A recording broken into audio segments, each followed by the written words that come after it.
This podcast of the Equine Forum is brought to you by the University of Louisville Equine Industry Program at the College of Business. It all begins in 15 seconds right after this word from our podcast sponsor. The University of Louisville Equine Industry Program at the College of Business is now offering a graduate certificate, which can be completed in 15 or 30 weeks and be done as a standalone or used as 20% of your MBA. Classes at both the undergraduate and graduate level are forming now for August. From the rail to your radio, this is the Horse Racing Radio Network. Now and then the stretch. It's Secretariat. Secretariat on the outside to take the lead. Jam holding in second. It's Secretariat moving away. He has it by 2.5. Jam then on the outside, Our Native. At the wire, it's going to be Secretariat. Down toward the inside, coming on through. That is my that bird now is coming on to take the lead as they come down to the finish. And a spectacular upset. Mind that bird has won the Kentucky Derby. An impossible result here. Welcome to the Equine Forum, presented by TwinSpires. But here comes Midnight Bisou, and she's charging down the center of the track. Wonder Good Goat in front. On the inside, Monomoy Girl fights on. Midnight Bisou is starting the far outside. It's Wonder Good Goat, and on the inside, Monomoy Girl. It's down to these two, and it's going to be Monomoy Girl in the Kentucky Oaks. Here comes Personal Ensign, unleashing a furious run on the outside, but it is still winning colors. Goodbye, Halo. Personal Ensign is 6/8 of a mile from the wire. Winning colors is there. Personal Ensign, a dramatic finish, and here is the wire, and it is Personal Ensign there with winning colors in a photo. Now here's Mike Penna. Good morning once again, everyone. Welcome to the Equine Forum, presented by TwinSpires. It is post time for the show that launched a network right here on the Horse Racing Radio Network. Mike Penna, Baron of the Backstretch, off and running with you again here this morning, right up until 11 a.m. Eastern on Sirius 216, XM 204, affiliates in Lexington, Louisville, and across the country, and streaming worldwide and podcast on our website, horseracingradio.net, or wherever you are accessing your podcasts.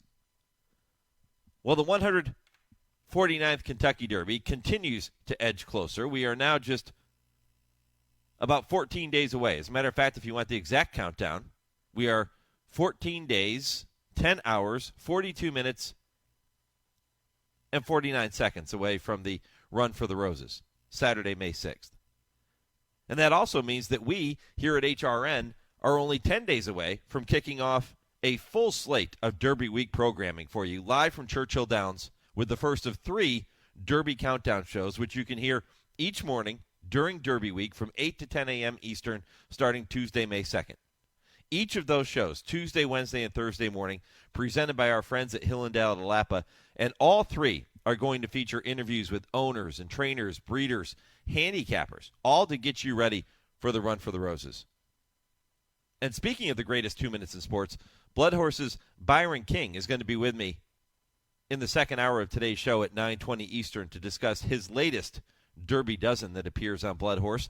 And trainer Brad Cox is going to be with me at 9:40 to talk about the strong hand, and that's an understatement, the strong hand that he's holding with both his Derby and his Kentucky Oaks contenders. And Brad's going to get a lot of attention for his Derby horses, and rightfully so. But I think what might get overlooked is the fact that Brad has 3 of the top 12 fillies slated to run in the Kentucky Oaks, including points leader Wet Paint. And oh, by the way, Brad comes into this year's Kentucky Oaks looking for a 3rd victory in that race in the past 6 years. That's one hell of a batting average. So I'll talk to Brad coming up later in the second hour of the program, 9:40 Eastern. I'm also going to have the opportunity to talk with Brad about a horse that he saddled in last year's Kentucky Derby. That's Tawny Port, who figures to attract plenty of attention in today's Grade 3 Ben Ally at Keeneland. So stay tuned for that interview. In the open of today's show, you heard the calls of Secretariat winning the Kentucky Derby 50 years ago, Mind That Bird winning the 2009 Kentucky Derby, Monomoy Girl giving Brad Cox his first Oaks win in 2018, and Personal Ensign's dramatic win in her final career start to remain undefeated. I've already talked about the reason for including Monomoy Girl in that opening montage, but the reason I selected the other three ties into a couple of topics that I'm going to be diving into here this morning. Mind That Bird came from New Mexico to upset the 2009 Kentucky Derby at odds of 50-1. Made a movie about it. And I think you're going to get every bit of that 50-1 on this year's representative from the land of enchantment, Wild on Ice. This past Wednesday, I spent a full hour visiting with trainer Joel Marr on Trainer Talk presented by Fasig-Tipton. You can check out the full podcast of that conversation on our website and, of course, your favorite podcast platform. And one of the cool things to come out of that interview, and you know me, I love human interest stories. I love the human side of the sport of thoroughbred racing. So one of the cool things for me anyways that came out of that interview was when I asked Joel about the New Mexico horsemen. And he started talking about legends like Wayne Lucas and Bob Baffert and Mike Smith, all who spent time in New Mexico before going on to their Hall of Fame careers. But he also brought up Hall of Fame trainer Todd Pletcher and pointed out the fact that he and Todd attended the same elementary school together in New Mexico for a couple of years. And in 14 days, they'll be reunited in the paddock at Churchill Downs to saddle their horses for the world's most famous horse race. That's really cool. The reason I included the call of personal ensigns Breeders' Cup Distaff in today's Open is because this is the anniversary of the passing of legendary owner, breeder, and philanthropist Ogden Phipps. He died April 22nd, 2002 at the age of 93 following a short illness. And the man who was responsible for much of that success is Hall of Fame trainer Shug McGaughey, who's going to be with me later in the first hour of the show at 8:35 Eastern. He'll look back on the legacy of Ogden Phipps. It's always entertaining to get a chance to talk with Shug. He always has some fantastic stories, and I'm sure that this morning will be no exception. And finally, I included Secretariat's 1973 Kentucky Derby win because that victory not only began his historic run through the Triple Crown 50 years ago, but it also came after Secretariat was beaten in his final prep for the Kentucky Derby, the Wood Memorial. He finished third in that race behind Angle Light and Sham. And yesterday was the 50-year anniversary of that unexpected result. And coincidentally, Funny Side lost in the Wood Memorial before winning the Kentucky Derby 20 years ago in 2003. So if you get beat in the Wood Memorial, maybe it's not all that bad of a thing, especially when you're competing in the Kentucky Derby in a year ending in 3. So that got me to thinking, will this year's Derby winner be a horse who lost his most recent prep race? And if so, which horses are most likely to rebound and find themselves wearing that garland of roses in 14 days? Tim Wilkin, who you'll hear from later in the show with Dale Romans. We wrap up the show every week with I Ask, They Answer. Dale and Tim join me to debate some of the hottest topics. Tim came up with a stat that since 1993, exactly half of the Kentucky Derbies have been won by a horse who lost in their most recent prep, which of course also means that half of those Derby winners won their start before the Kentucky Derby, so you got a 50-50 shot. One of the horses that did not win their most recent prep is Mage, who may end up being somewhat of a wise guy horse over the course of the next 2 weeks after his runner-up finish to Forte in the Florida Derby. He's lightly raced. He has plenty of talent. I think a lot of people are going to be talking about him when he gets to Louisville. Mage put in his final work this morning at Gulfstream Park. That happened roughly about a half hour ago. And co-owner Ramiro Restrepo is going to be with me coming up at 9 o'clock Eastern to talk about this experience. It's an emotional one for him. He comes from a long line of horsemen, and now he's going to the Kentucky Derby with Mage. But I'll ask him about that work. I'll ask him about Mage's story, how they found him, and then what this experience has been like getting to the Kentucky Derby. I'm also hearing a lot of talk about Bluegrass runner-up verifying. But if I had to choose a horse to win the Kentucky Derby after being beaten in his most recent start, I'm going to take a long look at Hit Show. Hit Show ran a monster race to be second from a horrific post, if you recall, in the Wood Memorial. And I know he lost to a big long shot. But other than one race at Churchill last November, when he stumbled at the start, Hit Show has never had a poor showing. And by the way, that race at Churchill last year is proving to be pretty legit, with Derby contenders Confidence Game and Rocket Can finishing 1-2 that day. So it wasn't like he stumbled at the start and lost to a bunch of cupcakes. That was a good field. And I thought he ran a tremendous race. And I thought he showed a ton of heart in the Wood Memorial. So for me, if I'm going to pick a horse that lost, and not just because it ties into the Wood Memorial theme with Secretariat and Funnyside, I think Hit Show is legit. I think he can run a big race at a big number. I think you're going to get a good price on Hit Show. And that brings me to today's poll question, which is the odds of this year's Kentucky Derby winner will be. I want to know your thoughts. The odds of this year's Kentucky Derby winner will be, and I'll give you three categories: even money to 10-1, 11-1 to 20-1, or higher than 20-1. What are we going to see this year from the winner of the Kentucky Derby? Where do you think the tote board will settle on the winner? You can go to @HRRN on Twitter, Horse Racing Radio Network on Facebook to let me know your thoughts. Cast your votes there. And if you don't do social media, no problem. You can participate in the show. Just email me, mike@horseracingradio.net, and I will update the poll question as we move throughout the program here this morning. So a lot of things coming up for you. Here's the full guest lineup. Coming up in just a couple of minutes after my first commercial break, you're going to hear from Woodbine CEO Jim Lawson, who is going to be retiring, by the way, this fall. He'll step down from that role that he's been in since 2015. But today is opening day at Woodbine. And I'll spend time talking about opening weekend, looking ahead to the meet highlights with Jim. That's always a fun interview. Shug McGaughey coming up at 8:35. Ramiro Restrepo talking about Mage at 9 o'clock. 9:20, Byron King with his Derby Dozen. 9:40, Brad Cox will be here. 10 o'clock Eastern will take you to the TwinSpires Triple Play. Scott Shapiro gives you 3 races to keep an eye on later today. By the way, all 3 of those coming from Keeneland this afternoon. So if you're going to be playing Keeneland, you'll want to be tuned in at 10 Eastern for Scott Shapiro's Triple Play. Kurt Becker's Stroll Through Racing History at 10:20. And at 10:30, we wrap up the show, as we always do, with I Ask, They Answer with trainer Dale Romans and turf writer Tim Wilkin. So it's a busy show. Weigh in on the poll question. Listen to the guests. And get ready for a fun 3 hours here this morning on the Equine Forum, presented by TwinSpires on HRRN.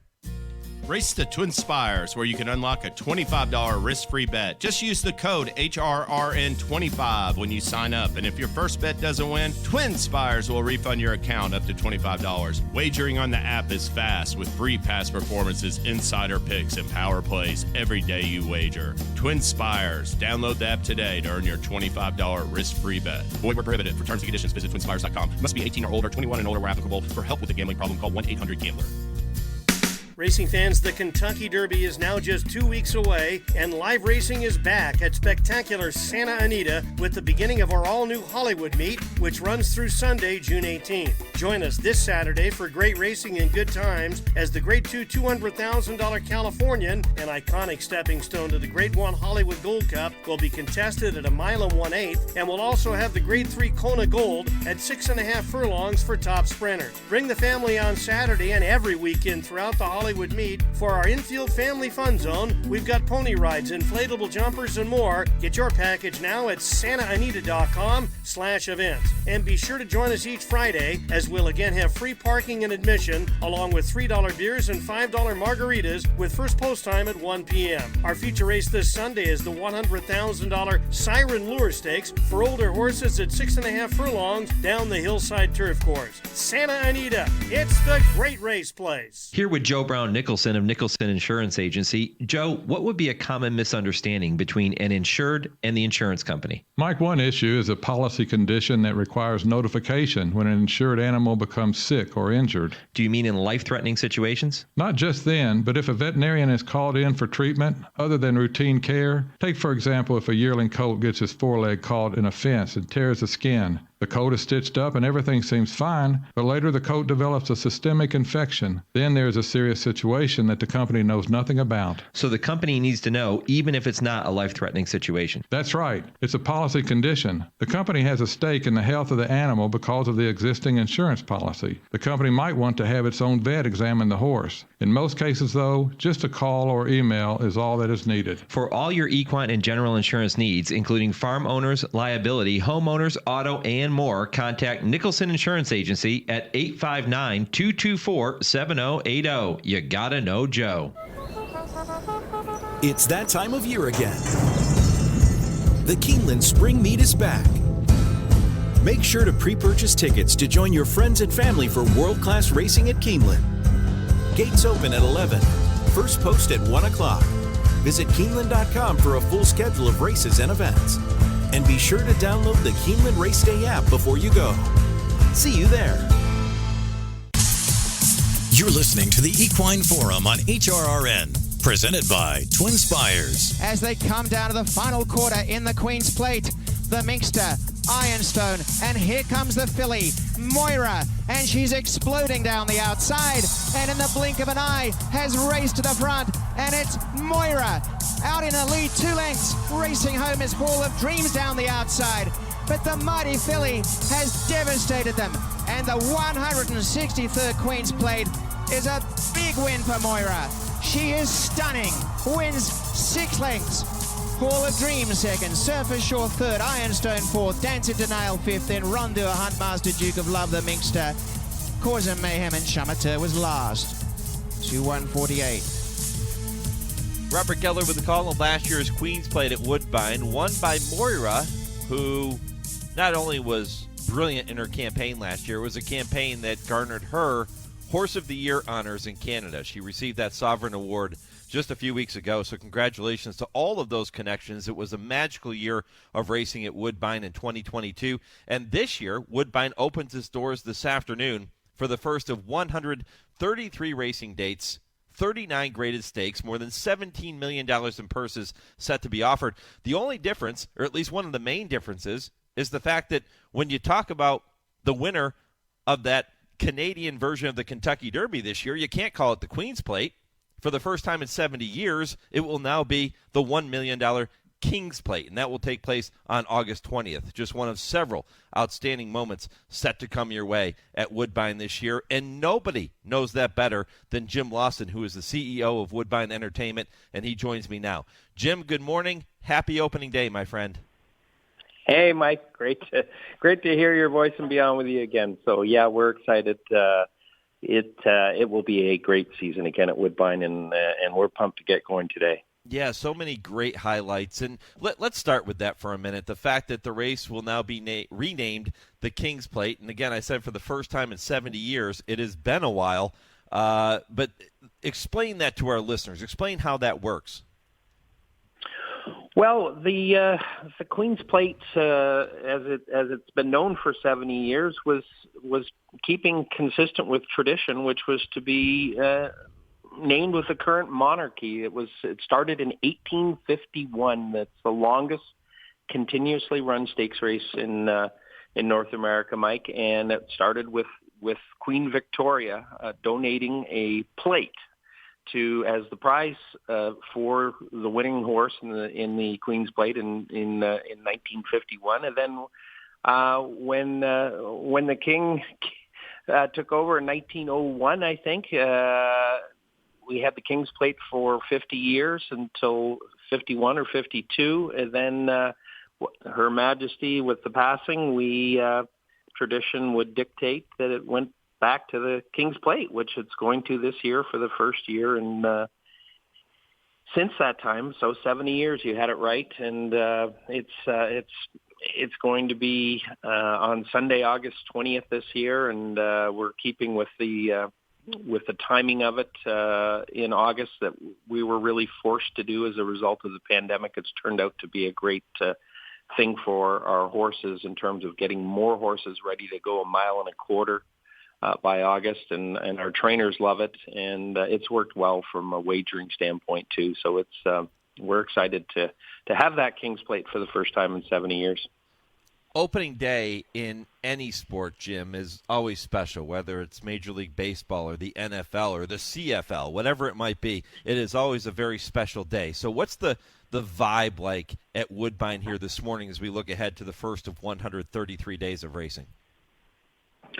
Well, I think it's, as you say, it's a special day always. It's like opening, I think of opening of baseball. I think of the Masters. I think of this time of year as people just get so excited about the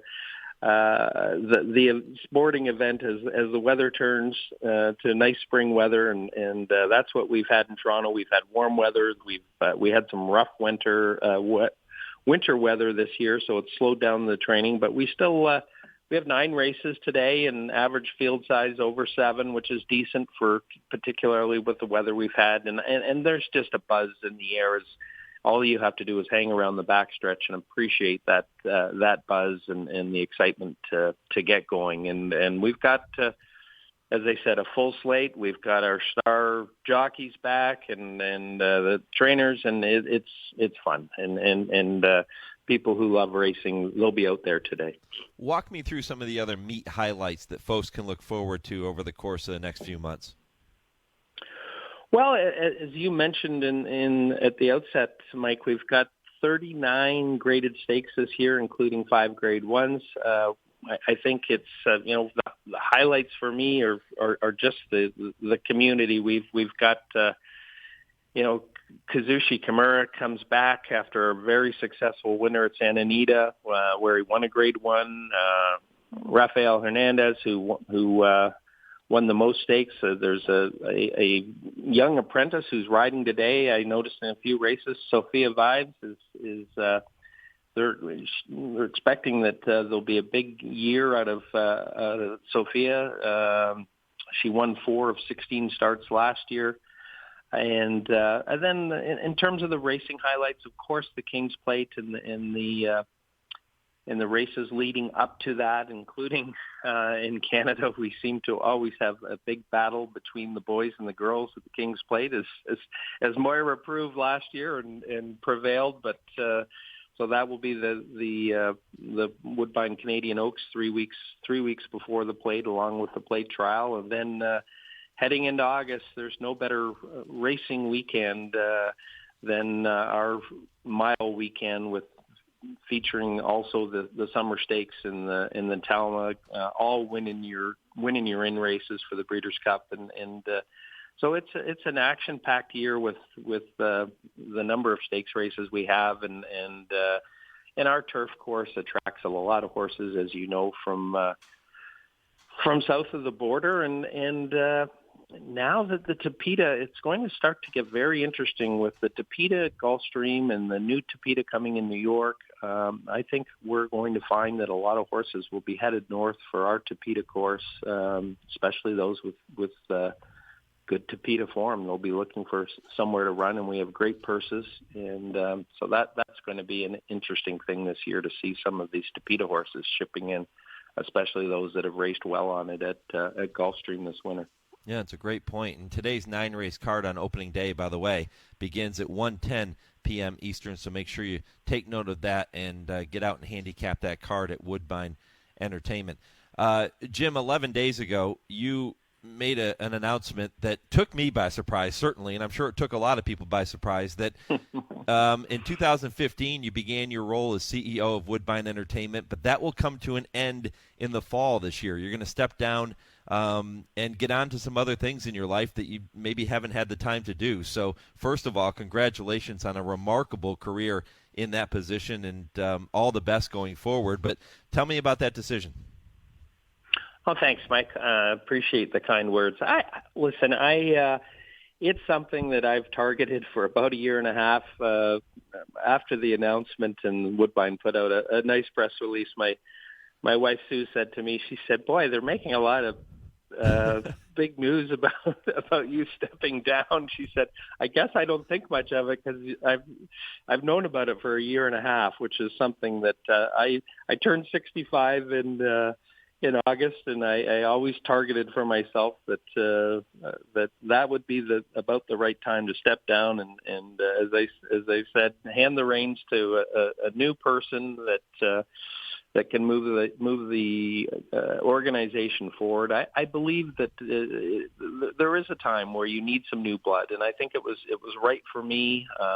I've been on a treadmill, Mike, for about 35 years in the workforce. 16 years of it as a lawyer at a very high pressured law firm, and it's just felt that this has been a long time coming for me, so it was the right thing to do. Now, I am going to stay involved. We've got so much going on. We have the opening of the casino this summer with 12 million guests coming on the property this year, and with that, we're looking to build a train station that will be a connection over to the airport and to downtown. And I'm very heavily involved in that. I'm very heavily involved in sports betting right now, that we're trying to get our horse racing content onto the sports betting platforms that are now operating in Ontario, and we're making great progress there. So I'm going to stay involved and make sure some of these projects that commenced during my tenure, that I see them across the finish line. I was going to ask you that question, Jim, because there are so many initiatives that you have had a direct hand in, not just getting started, but certainly working through different channels and all those types of things that you have to do when you're in your position. And I was hoping that you were going to stay involved to see some of those through, because they almost become like your I won't say your children, but they become like pet projects, right? And you have to see how the story ends. Yeah, they certainly are. I mean, this story on the property development, Woodbine has been blessed with 700 acres of land in what is now feels like the middle of Toronto, and it's undeveloped, and it's probably a 25-year project, Mike. But for me, the real catalyst will be to get mass transit to the property. And I want to see that through, and I've been working at that for 5 or 6 years now, pretty constantly, and that's going to be very important. And it's driven very much by the relationships with the government, and I will and have undertaken with the board to continue to ensure that gets done. So there's a lot happening, but I envision that 25 years from now, it's just going to be a spectacular property with homes for 30,000 people and mixed-use retail and sports fields. It's going to be someday. It's going to be quite a focus for the racing world. With that racetrack in the middle of it all, it's going to be spectacular for horse racing in Ontario. Visiting with Woodbine CEO Jim Lawson here on the Horse Racing Radio Network. Jim, when you assumed that role in 2015, there was a lot of work that had to get done. There were several initiatives that you immediately jumped into. You've accomplished so much over the course of the last 8 years. What are a couple of the things that when you look back on these past 8 years, you're going to say, man, I am so proud that we were able to find a way to get that done? What are a couple of those things? Well, I think the primary thing that comes to mind is the long-term funding agreement to secure purse monies for the industry for the next 20 years. And that Woodbine was at the center of that. We were the primary negotiator of that, and for most of the negotiation of that funding agreement, we were the only people at the table.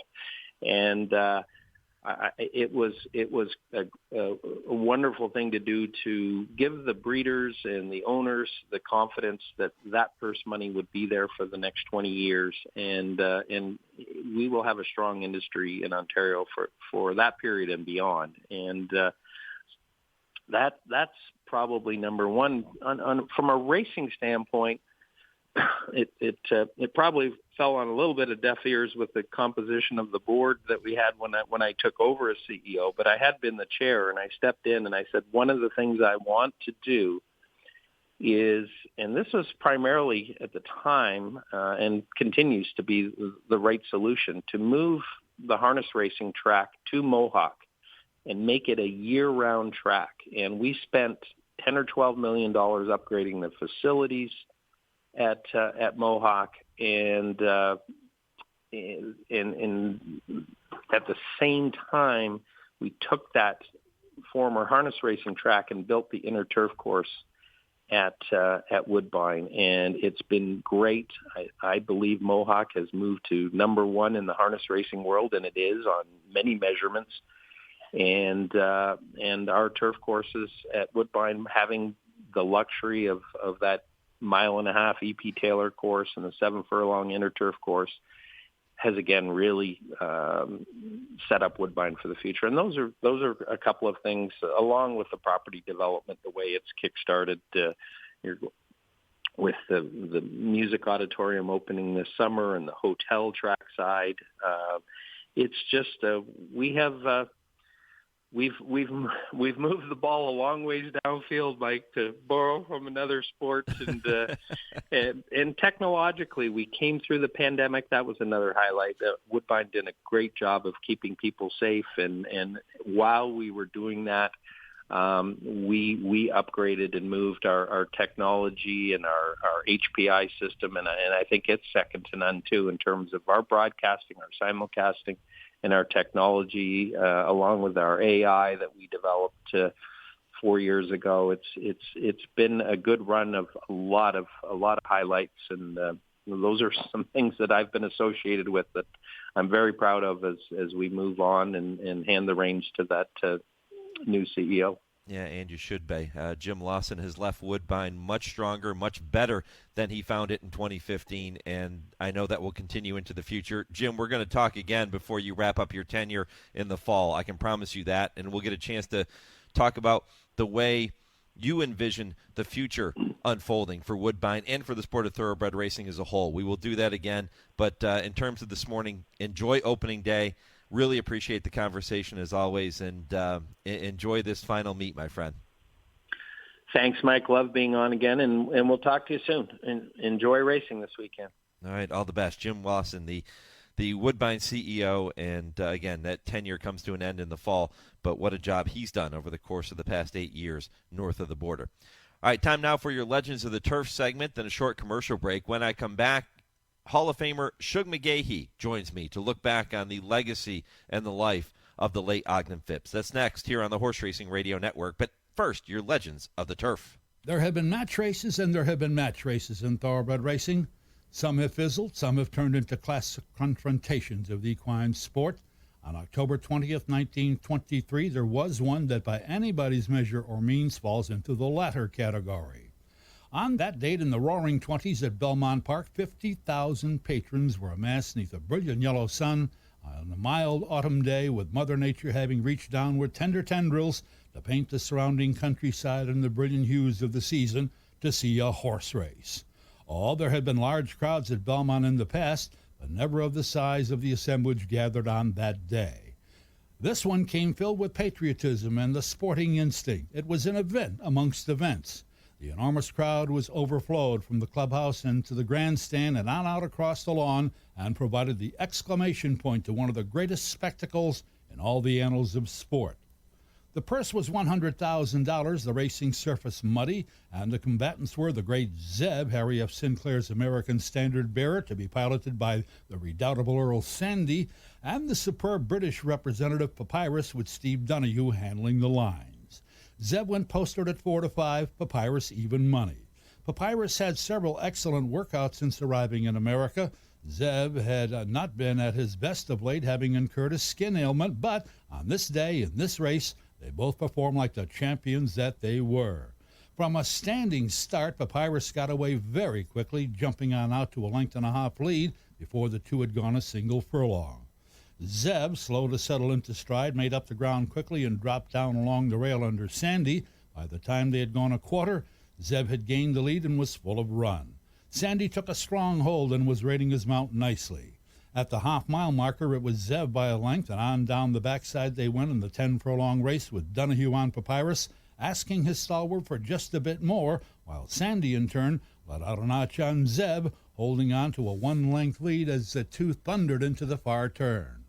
They continued to hold their positions in what had become a cat-and-mouse game between riders and horses on around the turn, with Donahue and Papyrus unable to close any ground. It looked at that point as if the courageous British champion was indeed a beaten horse. As they swung off the turn to the head of the stretch, Zeb increased his margin under the astute handling of Sandy. Bending low, Sandy appeared to cluck and whisper something into Zeb's ear, and he began to widen his margin as a huge roar swelled up from the vast multitude in attendance. Zeb ate up huge chunks of ground with giant strides. Papyrus fell further behind. They had only a furlong to the wire, and it was Zeb by 4 open lengths. As they galloped to the finish with Zeb in full command, sending sprays of mud up before the noisy crowd, Sandy guided the conquering hero home magnificently with every leap, ultimately winning by 8 open lengths. It was a stirring performance by Zeb, and the single most crushing defeat ever suffered by the British great Papyrus. The Rancocas colt of Harry Sinclair had not run a particularly fast race, but under the handy guy named Sandy, he had proved himself to be an international champion and had upheld the honor and prestige of American racing. Zeb versus Papyrus, Belmont Park, October 20th, 1923. A great moment in racing. Race the TwinSpires, where you can unlock a $25 risk-free bet. Just use the code HRRN25 when you sign up. And if your first bet doesn't win, TwinSpires will refund your account up to $25. Wagering on the app is fast with free past performances, insider picks, and power plays every day you wager. TwinSpires. Download the app today to earn your $25 risk-free bet. Void where prohibited. For terms and conditions, visit TwinSpires.com. Must be 18 or older, 21 and older where applicable. For help with a gambling problem, call 1-800-GAMBLER. Airdrie Stud is proud to announce the arrival of Grade 1 winning millionaire Happy Saver for the 2023 season. Happy Saver boasts one of the most important female families of the century, as his third dam is Broodmare of the Year Weekend Surprise, dam of the legendary AP Indy. Undefeated in his first 5 starts, Happy Saver capped off his perfect 4-for-4 season with an emphatic victory in the historic Grade 1 Jockey Club Gold Cup. And Happy Saver stays undefeated. He steps up and he wins the Grade 1 Jockey Club Gold Cup. Airdrie Studs, Happy Saver. Think about it. It's that time of year again. The Keeneland Spring Meet is back. Make sure to pre-purchase tickets to join your friends and family for world-class racing at Keeneland. Gates open at 11. First post at 1 o'clock. Visit Keeneland.com for a full schedule of races and events. And be sure to download the Keeneland Race Day app before you go. See you there. The thrill of world-class racing is just beginning at Toronto's Woodbine Racetrack. Kick off the weekend's action now with racing each Friday, Saturday, and Sunday, beginning at 1:05 p.m. Eastern, with Thursday twilight racing being added on May 25th. With more than $64 million in purses this season, you'll enjoy world-class racing and training facilities with the top turf racing in North America over the prestigious EP Taylor Turf Course. You won't want to miss racing at Woodbine. For wagering updates, handicapping tips, racing news, and more, visit woodbine.com. Want to get your career in horse racing off to a fast start? Well, the University of Arizona's Racetrack Industry Program is your winning ticket. The Racetrack Industry Program has served as a springboard to some of the industry's most successful individuals, with a proven track record of job placement right out of college. If you want to earn a degree in the exciting horse racing industry, the Racetrack Industry Program can put you in the winner's circle. Scholarships are available. Visit rtip.arizona.edu. Tenda Equine and Pet Care Products have been keeping world-class equine athletes happy and healthy for generations. Keep your equine athlete looking and performing well with Tenda Next Generation Wound and Skin Care Treatment, along with nutritional supplements, leg and muscle care products, salves, hoof care, poultice, topical aids, and grooming products. Visit tendahorse.com today.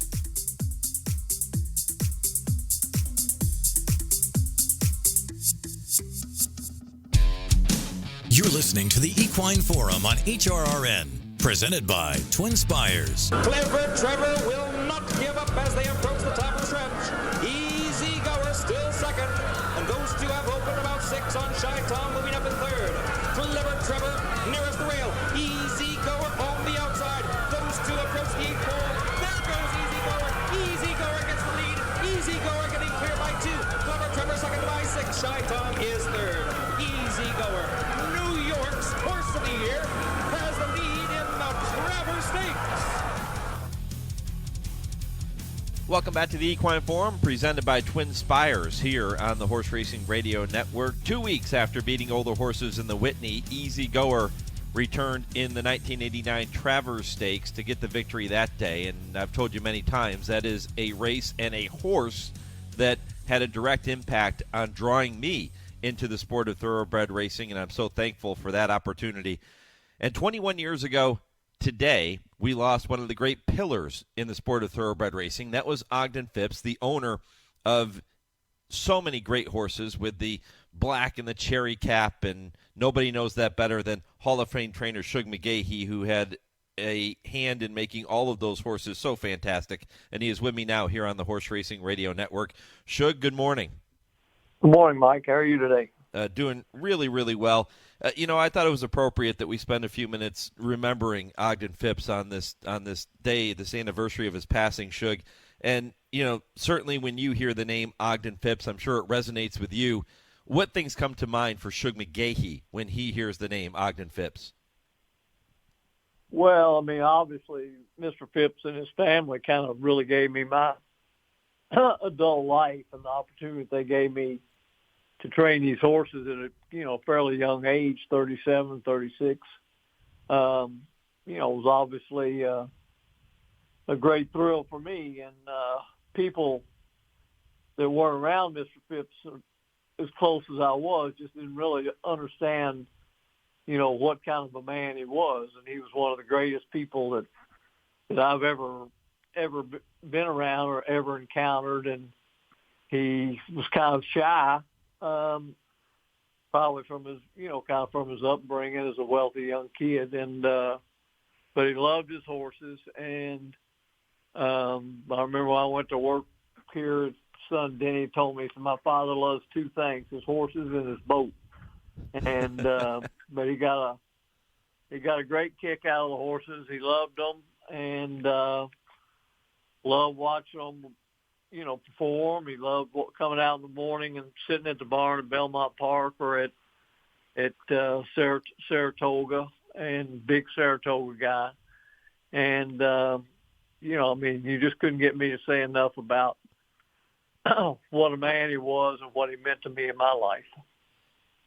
I want to talk more about his impact on the sport of thoroughbred racing in a minute, Shug, but you mentioned that he was a great man, a great person. What made Ogden Phipps such a great person? Well, I think just his how genuine a guy he was.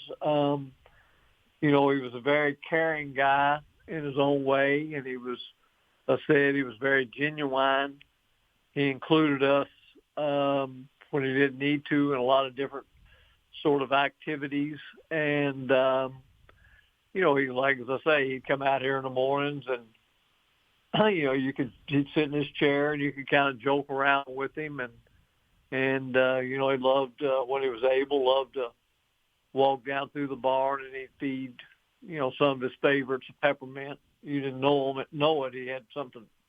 He'd had it kind of in his hand, in his fist, and it made the job fun for me because I had somebody there that cared so much about it, and they never complained about anything, and they loved the good, and they took the bad just as well as they took the good, and that was always a lot of fun.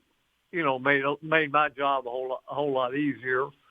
They had a wonderful broodmare band, and they bred the best horses they could breed to, and obviously, I was the benefit of that. But he included me and my family, and a lot of dinners over the weekend. Fishing trips and hunting, hunting trip in Florida, for a day or something on their hunting ranch. And they just did things like that you know, that they didn't really need to do, but they included you in a lot of ways that a lot of people don't. Your relationship with the Phipps family is well documented, Shug, and it continues to this day. Do you remember the first time that you had the chance to meet Ogden Phipps, or maybe a better way to put it is talk about how the relationship between you and the Phipps family actually got started? Well, first time I met Mr. Phipps was on a golf course, and this was with Seth Hancock and Warren Jones, and they took me up to play golf course in Palm Beach, and obviously I was a young guy, I was a nervous wreck, and you know, we played and you know, had a nice time, and then you know, there wasn't anything kind of after that, and then I came back from Saratoga probably in 1985 or 86 and was in Lexington, and Seth called me on the phone and said, the Phipps family's looking for a trainer if you're interested. I said, well, I'd be interested. And he said, well, can you get to the farm? And I said, well, I can't till, you know, like 3 o'clock because I had a commitment. He said, well, I'll leave at 3 o'clock. Well, I'll be there before that. And so I talked with him, and I talked with Seth and Denny Phipps. And then the first time I ever met Mr. Phipps was when I came up here to take the job in November. And I was standing down on one end of my barn, the barn we're in right now, Phipps barn, and I looked down, this man was standing down there in the middle of the barn, and it was Mr. Phipps, and that might have been the longest walk I ever made in my life.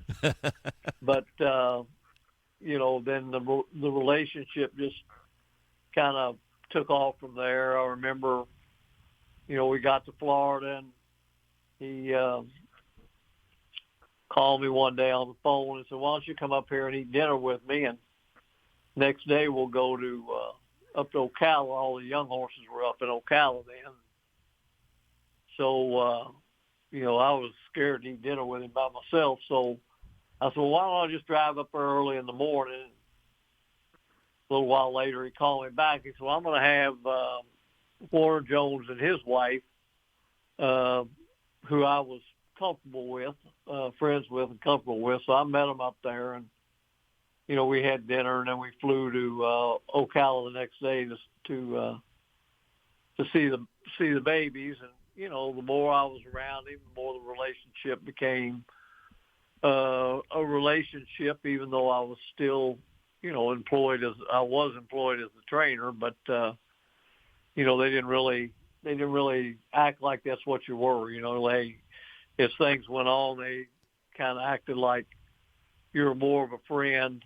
But I also knew I had to produce too, or there'd be somebody else who's going to be that friend. And, you know, so I got a big kick out of, or a lot of enjoyment out of being able to produce in some ways that we were able to produce, you know, for them. What was the first really big horse that you trained for the Phipps?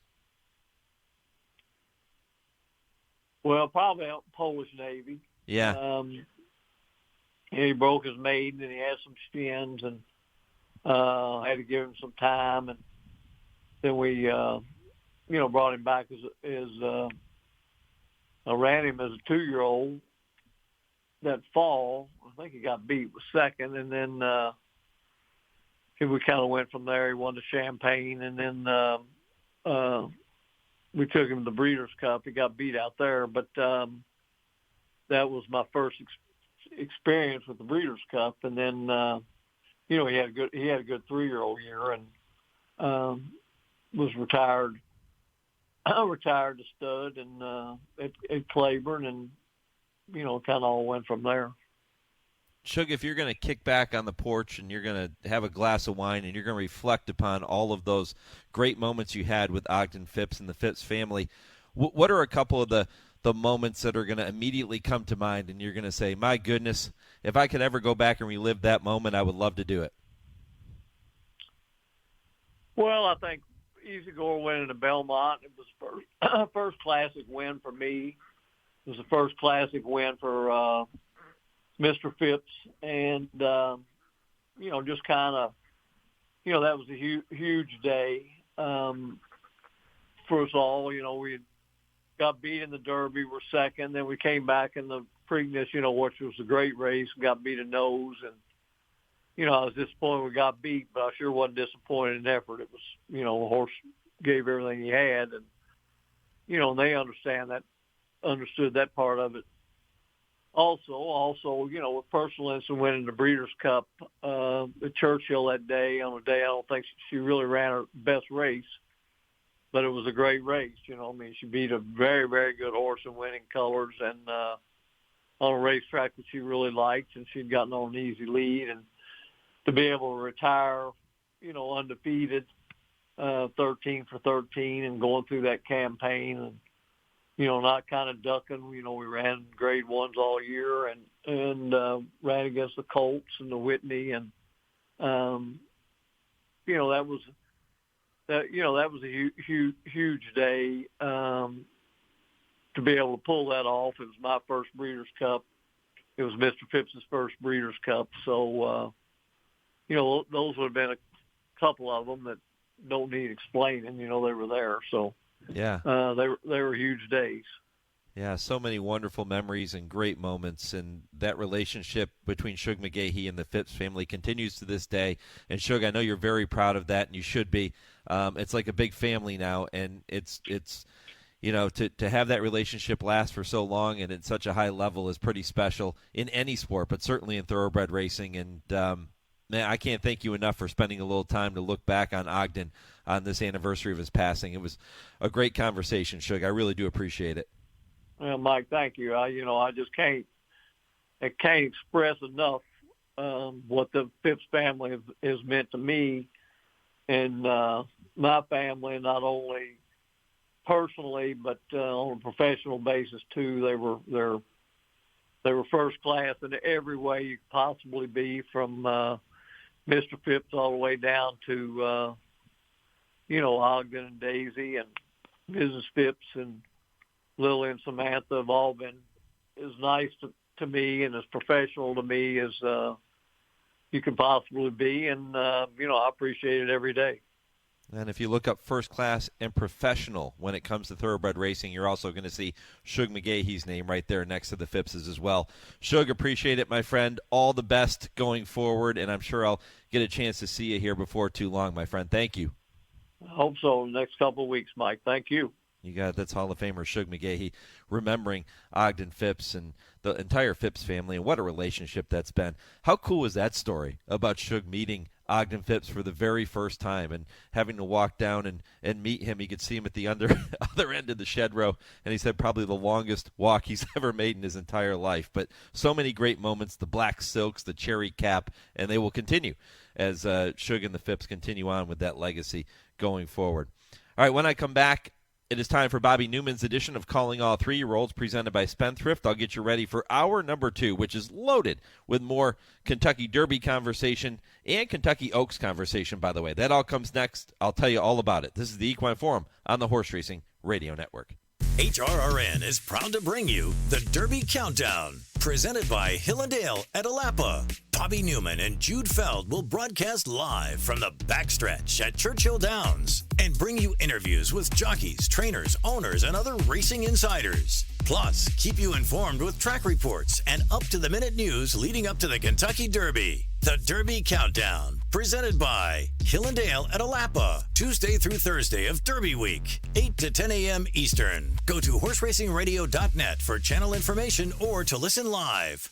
The National HBPA is continuously working to protect the health and welfare of horses by advocating and funding research to help reduce equine injuries, lobbying for a national testing lab to oversee and establish absolute uniform laboratory protocols, advocating for every track to undergo an an annual independent surface assessment, passionately supporting off-the-track thoroughbred retirement facilities and adoption groups, and so much more. See additional HBPA initiatives at nationalhbpa.com.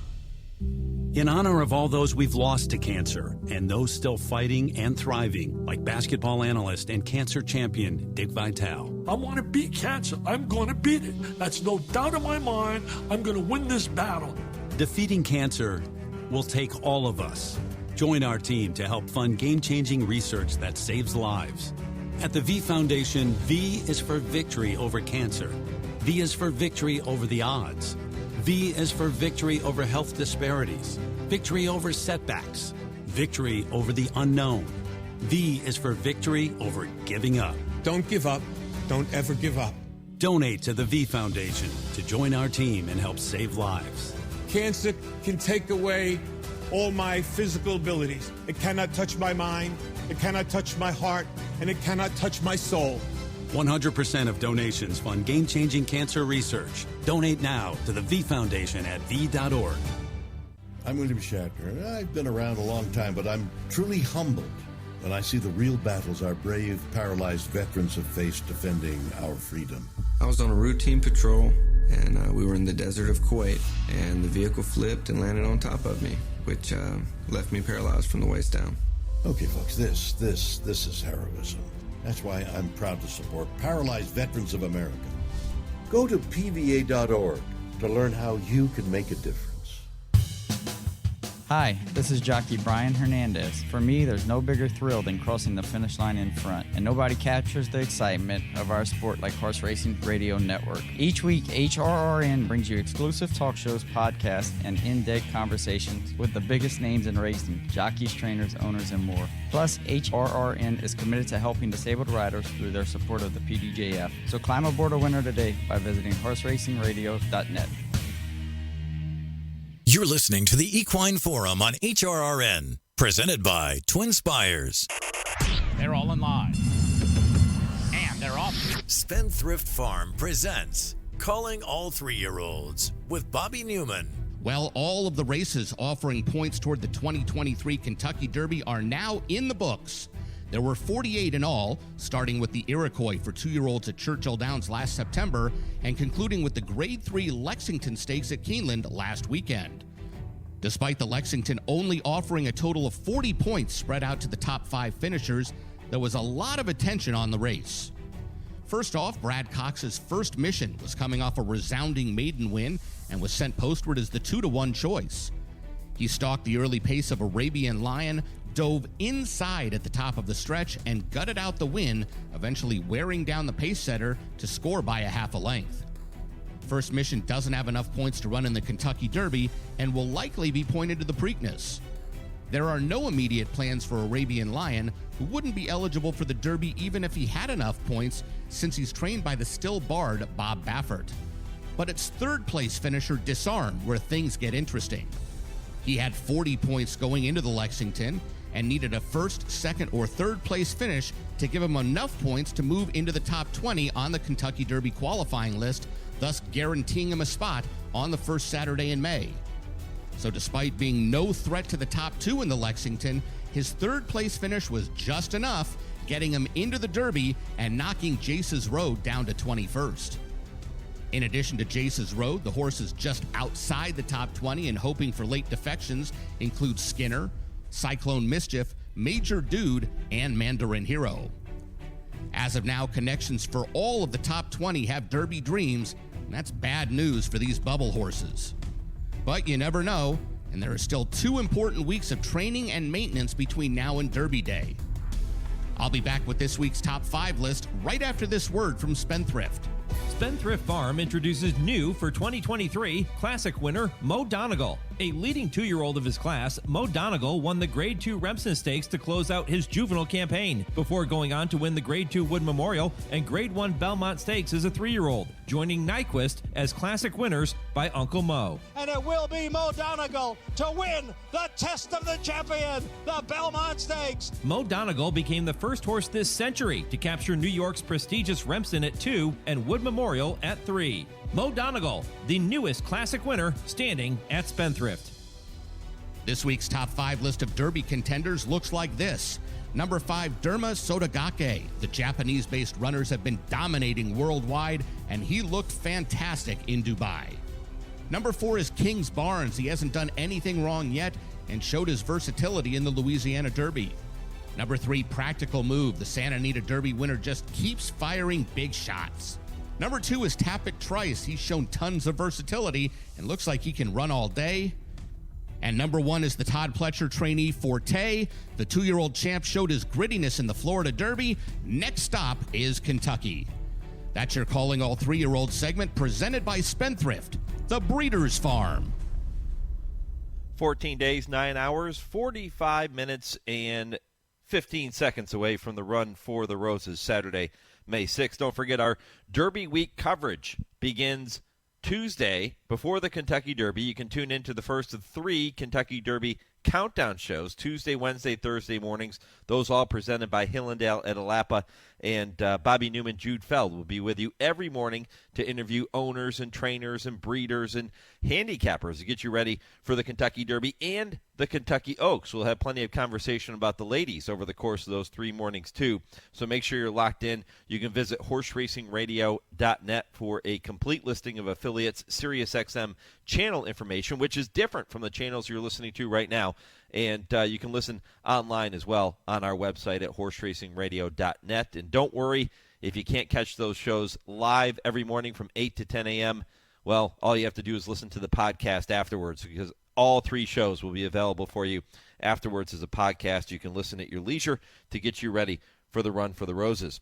Poll question today, you can go to @HRRN on our Twitter page or Horse Racing Radio Network on Facebook to let me know your thoughts. The odds of this year's Kentucky Derby winner will be even money to 10-1, 10-1 to 20-1, or higher than 20-1. Which category are you going to choose? So far, most of you, 66%, thinking it's going to be even money to 10-1. So no big surprises in the Kentucky Derby, at least is what HRN Nation is thinking here this morning. All right, when I come back, hour 2 begins with Ramiro Restrepo, who is the co-owner of Mage, a horse that could turn into a buzz horse over the course of the next 2 weeks or so as we get closer to the first Saturday in May. Byron King at 9:20 with his Derby Dozen, and Brad Cox coming up at 9:40. I'll tell you more when we come back. Hour 2 is next after a 10-second pause for station identification and your Visit Barbados racing update. This is the Horse Racing Radio Network.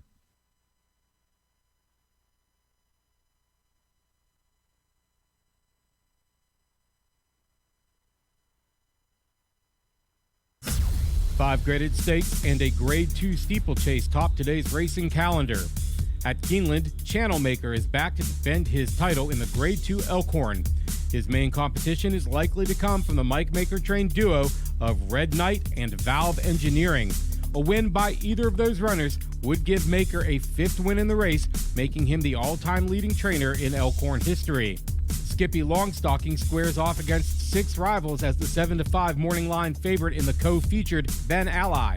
While at Oaklawn, Hall of Fame trainer D. Wayne Lucas looks to add to his record number of wins in the Grade 2 Oaklawn Handicap as he saddles defending champ and 2-1 morning line favorite Last Samurai.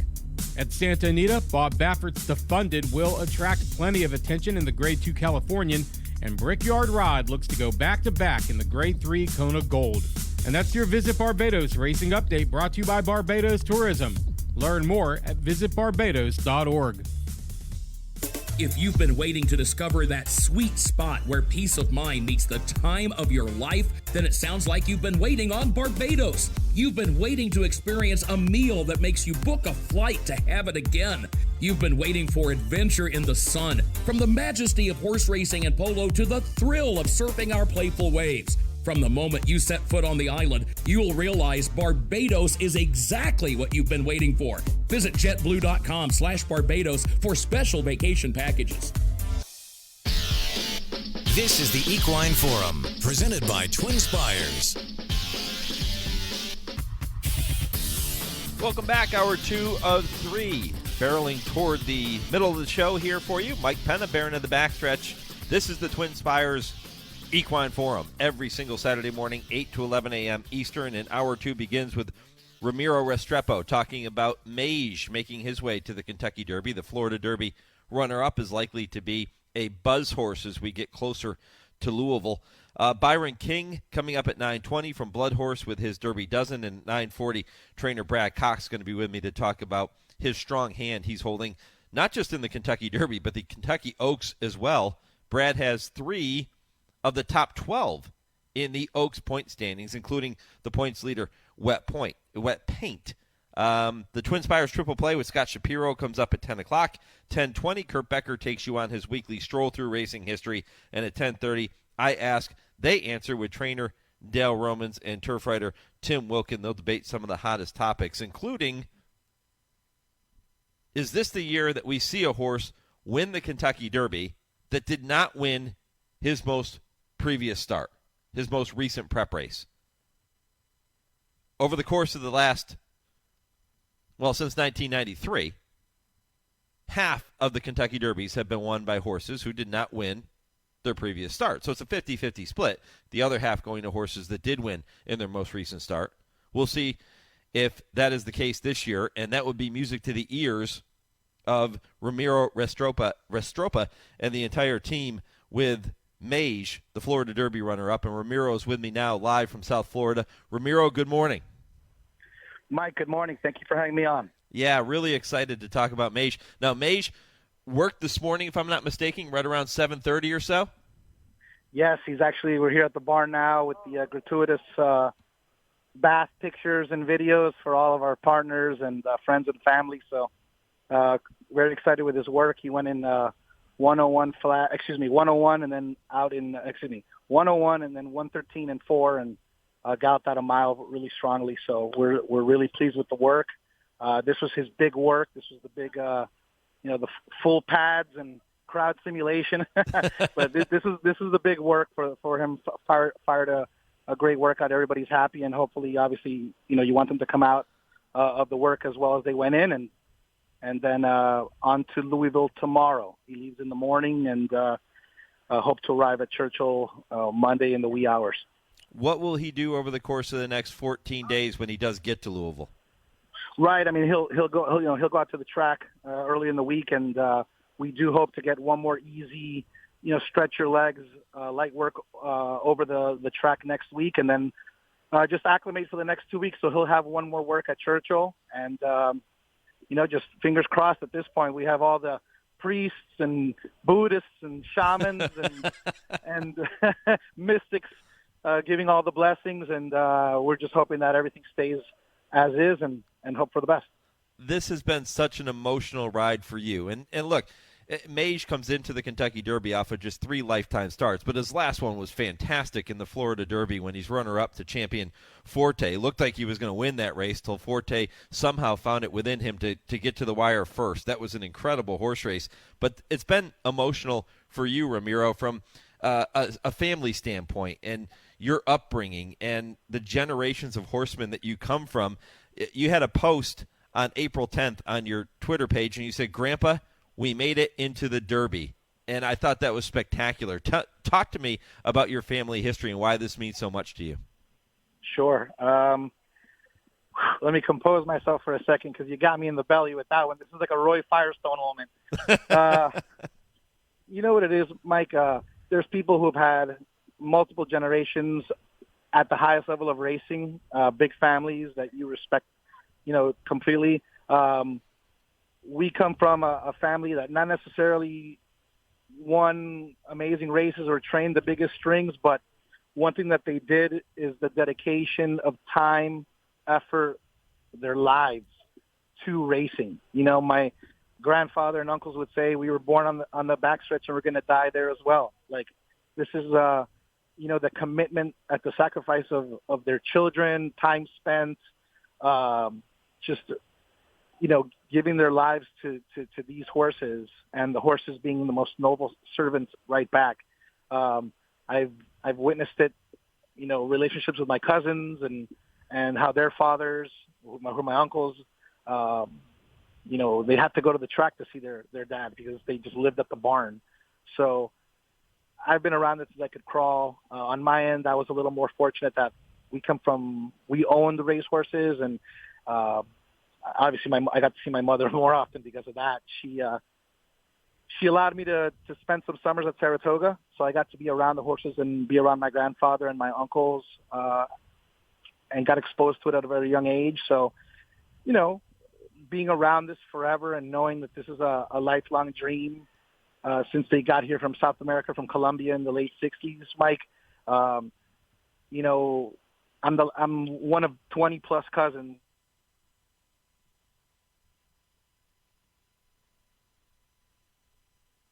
Oh, sounds like we might have lost Ramiro.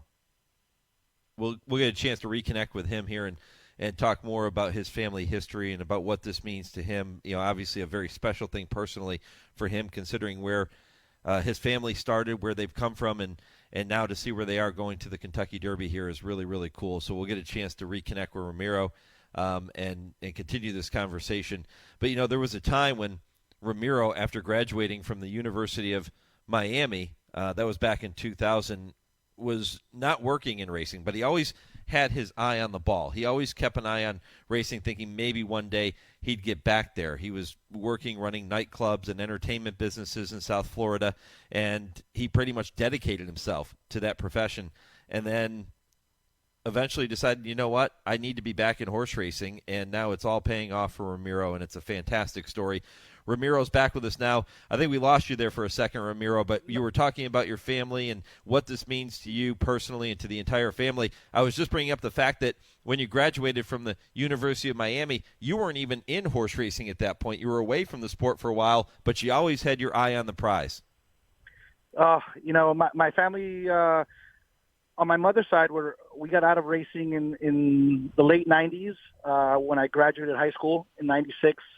My parents split up, and that kind of marked the end of direct involvement. But I had my uncles that were still training the smallest of strings, the Belmont or Finger Lakes, and they remained. They kept that candle in the lightest of fires, but they kept it, that ember burning. And it wasn't until probably 2008 where my uncle said, "Hey, I have this filly." It's the winter's over at Aqueduct. Let's buy her for $5,000 and we can run her on the grass at Tampa. And in her second start for me, she broke her maiden for 50 at Tampa Bay Downs, and I went absolutely bananas at 18-1 when running up and down the grandstands. And that was my first experience as an owner. And right there, the vampire bit me on the neck, brother. Like I was if I wasn't converted already, it was a 100% conversion at that point. And I knew I had to find my way into this full time, and it's amazing that we're even here. But no, just to wrap up that point that I said before the phone hang up, I'm one of 20 plus cousins, and I'm the only one doing this. To be able to carry the flag for the family is just an incredible feeling. And I'm going to have my two uncles do the Derby walk with me. They're flying in for the race. They're in their late 70s and early 80s, and talking to my cousins, they're like two little girls talking every day about the Derby. It's keeping their days going, and that's a special thing for sure. Yeah, it certainly is. Ramiro, let's go back to the beginning with Mage, and tell me the story of how Mage even came to be. You had to kind of push your limits a little bit. Yes, we went to the Timonium Fasig-Tipton sale. Obviously, I work at Fasig-Tipton, so I was there anyway. I've been working the sales with Gustavo Delgado Jr. for the last couple of years for a racing partnership that we've put together. We're Butch and Sundance together, so he's my guy, Gustavo Jr., and we saw the Mage's breeze. It was a fantastic breeze. Funny enough, Hijazi, that was bought by Amber Sedan and Baffert, was in the same consignment, and both had great breezes. So it was pretty. I'm sure it was splitting hairs for a lot of the people out there. The Good Magic was later on in the sale. He loved the work. I think what struck out to me the most is how much he looked like Good Magic in terms of just his balance and body type. His temperament was all class. And, in the end, Mike, for all the, the learned things that bloodstock agents acquire over time, like in the end, when you're buying a horse, it comes to your sixth sense in your gut. like a little angel on your shoulder has to tap you and say, you found it. And I'm sure you interview any successful person who's purchased a horse, and they'll tell you that after all the A through Y, the Z is what you feel in your stomach and in your heart. And it spoke to us. We went into the ring. Horse started bidding. We got to our max, and Gustavo Jr. cracked me left-handed with his whip and said, keep going. Like, don't stop. Keep bidding. And, obviously I had the hesitation from the financial side at that very moment, but he just had that proverbial fork in the road, and I was like, F it. Let's go. Yeah. And we kept on bidding, and at 290, the bidding stalled, and I was like, great, someone's going to hit 300, and what are we going to do there? And at 290, the bidding stalled, and we got him for $290,000, which, in the real world, it's a lot of money. In horse racing, it's a decent amount of money, but it's not, a record breaker by any means, but it's a number that you have to respect. And I'm fortunate to have amazing partners in Commonwealth and Sam Herzberg of Sterling Racing that didn't even hesitate to jump in, and we got him. So it's been that was an incredible moment in time, and the horse has done nothing but bring us to this point. That $290,000 investment is going to look like a bargain if indeed he can find a way to cross the finish line first in 14 days at Churchill Downs. That would be incredible in its own right. But let's talk about what he's been through in his career. He debuts January 28th of this year. Did not start as a 2-year-old. He ends up coming with his first start. He wins his first start. Then he finishes 4th in the Fountain of Youth. In only his second try, he finishes behind champion Forte, almost beats Forte in the Florida Derby last time out. What gives you the confidence, Ramiro, that Mage can somehow find a way to turn the tables on Forte and everybody else in 14 days? Well, all I can speak on is this horse, and that's there are a lot of trainers who are really successful at having horses come out the gate running with tremendous fitness, because that's their, no pun intended, that's their forte. Gustavo is a very patient South American style trainer. They're not going to be first-time starter guys. They take their time in the races, put them into fitness. We knew he had ability and talent just on his time and his temperament and the way that he was training, but none of us expected that in his maiden, knowing how, I don't want to use the word short he was, but how much was left in the tank as far as how much we didn't press on him, how much he wasn't pressed on. So there was the way he improved between the maiden and the Fountain of Youth was leaps and bounds. The way he improved between the Florida Derby and the Fountain of Youth and the Florida Derby, the way he's feeling, the weight that he's put on and how he's acting is on the come. And the way he's responded at post-Florida Derby, like I've been in barns since I was a kid. You see when horses are tired and sour and a little worn out, and if you press on them a bit much, things regress. And Mike, it's been the complete opposite. He's asking for more. So all we can do is keep going forward to see how far down the well this pool of talent goes. And if we were 3/4 of a length to a length behind Mike Tyson, then I know we're going to move forward some more and put on a good show the first Saturday in May. Yeah. Do you even let yourself go there mentally to the moment if it would happen that Mage would cross the finish line first, win the Kentucky Derby? Do you let yourself go there and have that dream, or do you try to keep it in check and say, I just can't do it? No, Mike, there's always like a dream, like when I was a kid that I wanted to date Pamela Anderson. That's a dream, right? And this is the same dream at that level for me now. I'm just trying to live in the present, enjoy the present. That's all that we got. And every day just be grateful and thankful for my partners, for the horse, for the group that's around us, for the love that I've gotten from so many like friends in Kentucky, which is like my adopted home, my family members, and everybody that's like been cheering and rooting, and the amount of texts that you get, and that's the stuff that I'm like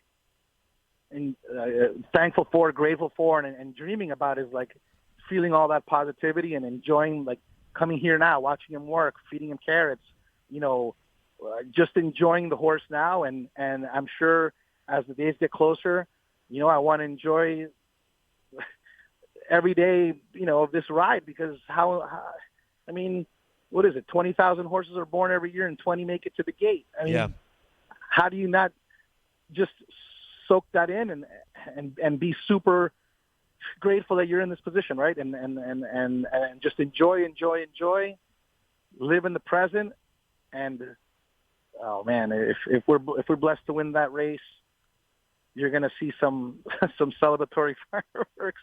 But I'm sure you could say that about all 20 owners and connections, right? Yeah, it's going to be amazing, and I know it's going to be an amazing 14 days for you and for the team. And Ramiro, I can't thank you enough for spending a little time with me here this morning. I'll look forward to seeing you in Louisville as soon as you get there, and all the best, my friend. Let's keep it rolling over the course of the next 2 weeks. Hey, thank you, brother. Appreciate it, man. I'm glad you had me on. Thank you so much. Right. Good luck, Ramiro Restrepo here on the Horse Racing Radio Network. Again, works for Fasig-Tipton, purchased this horse from the Fasig-Tipton sale, and now Mage is taking him to the Kentucky Derby and could potentially make his dream come true. And what a story that's going to be if indeed Mage can find a way to pull it off. But that's a tall order. It can happen, though. You just got to get in the starting gate, and that's where Mage will find himself in 14 days. All right, coming up next, going to talk more Derby. I'll do that with Byron King from the Blood Horse, who puts together his Derby dozen. He'll fill you in on the horses he sees as contenders, and maybe even some that he's looking at as pretenders 14 days away. This is the Equine Forum, presented by TwinSpires on HRRN. Race to TwinSpires, where you can unlock a $25 risk-free bet. Just use the code HRRN25 when you sign up. And if your first bet doesn't win, TwinSpires will refund your account up to $25. Wagering on the app is fast with free past performances, insider picks, and power plays every day you wager. TwinSpires. Download the app today to earn your $25 risk-free bet. Void where prohibited. For terms and conditions, visit TwinSpires.com. Must be 18 or older, 21 and older where applicable. For help with a gambling problem, call 1-800-GAMBLER. Adina Stallions set the gold standard, all number one in their category.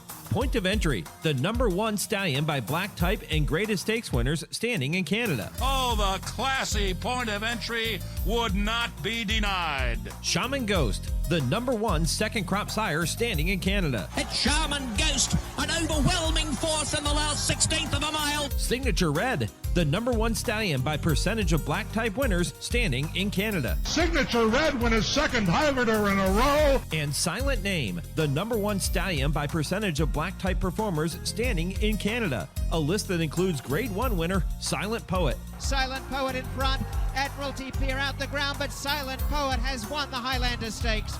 And don't forget Adina's new sire, American Guru. His first crop are now yearlings of 2023. American Guru, the son of Unbridled Song, whose family have already set their gold standards around the world. Hey everyone, it's the Baron with this week's North of the Border report presented by Woodbine Entertainment. Woodbine opens their 2023 Thoroughbred meet today with the first of 133 racing dates scheduled this season. The meet features a stellar stakes schedule, including 39 graded stakes and more than $17 million in purses. Among the highlights is the first running of the $1 million King's Plate in 70 years. That'll take place on August 20th. Other Grade 1 races include the $1 million Woodbine Mile, the return of the $750,000 Grade 1 Canadian International, the $750,000 Grade 1 EP Taylor, and the $500,000 Summer Stakes and Natoma Stakes, both Grade 1s. Today's 9-race card begins at 1:10 p.m. Eastern. And that's your North of the Border report for this Saturday morning. For more updates and racing information, visit woodbine.com or follow along on both Twitter and Instagram at WoodbineTB. You're listening to the Equine Forum on HRRN, presented by TwinSpires. And Skinner's making a bold early move with a quarter of a mile to go. National Treasure is just behind him. And now it's Practical Move squaring off with Skinner on the outside.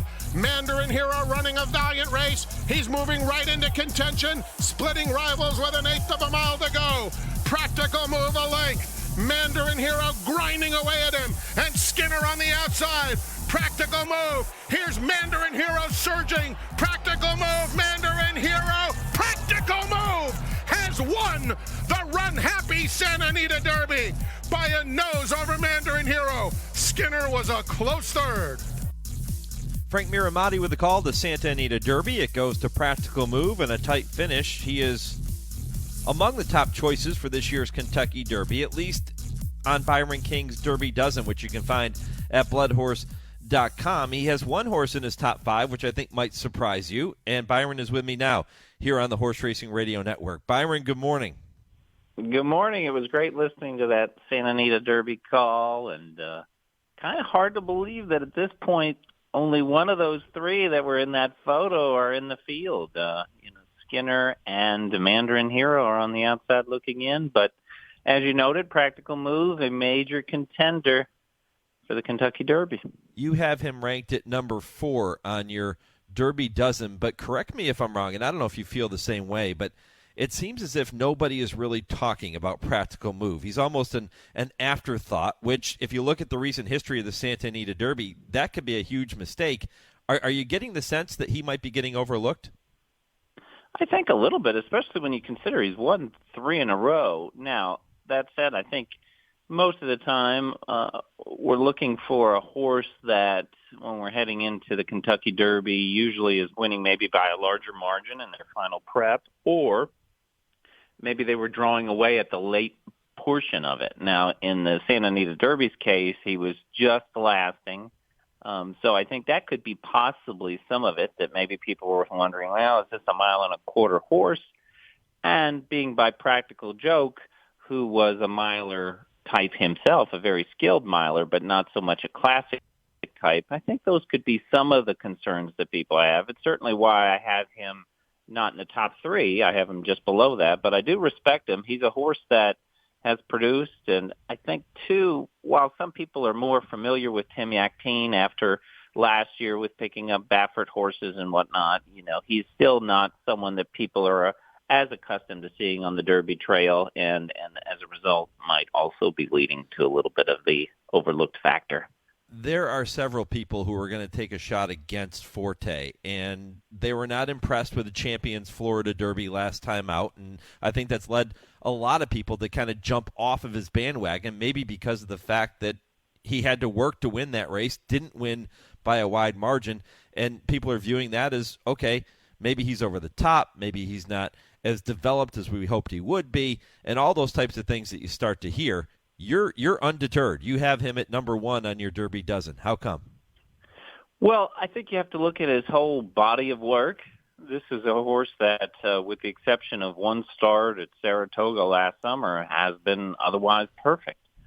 He did get it done in that race. I kind of think that athletes, whether they're equine or human, don't produce the same performance day after day, right? There's sometimes when, if you're a basketball player, the shots aren't falling and you got to find a way to win, or you're just off your game a little. And I think that, in my mind, watching the Florida Derby, that was not his top-of-the-line effort, but he still found a way to get it done. Now, that said, I think he does face some obstacles in the Derby, including the fact that there's not a tremendous amount of speed in the field. And I think, as you mentioned, he probably has to run better than he did in the Florida Derby, because I did not think the Florida Derby was like as strong a race top to bottom as the Bluegrass. And as you noted, he was pretty much all out to win. It was Mage that was on the turn, the eventual runner-up, who was making the flashier turn move. But Forte produced in the stretch, and I think he's just a horse that looks to me like he just has no quit in him. He's just always going to keep coming. Well, Todd Pletcher is a big fan of your Derby Dozen because you have his other entrant, Tappet Trice, ranked at number 2. So you got Pletcher 1, 2, Tappet Trice, the Bluegrass winner. You just said you think that was a stronger race than the Florida Derby.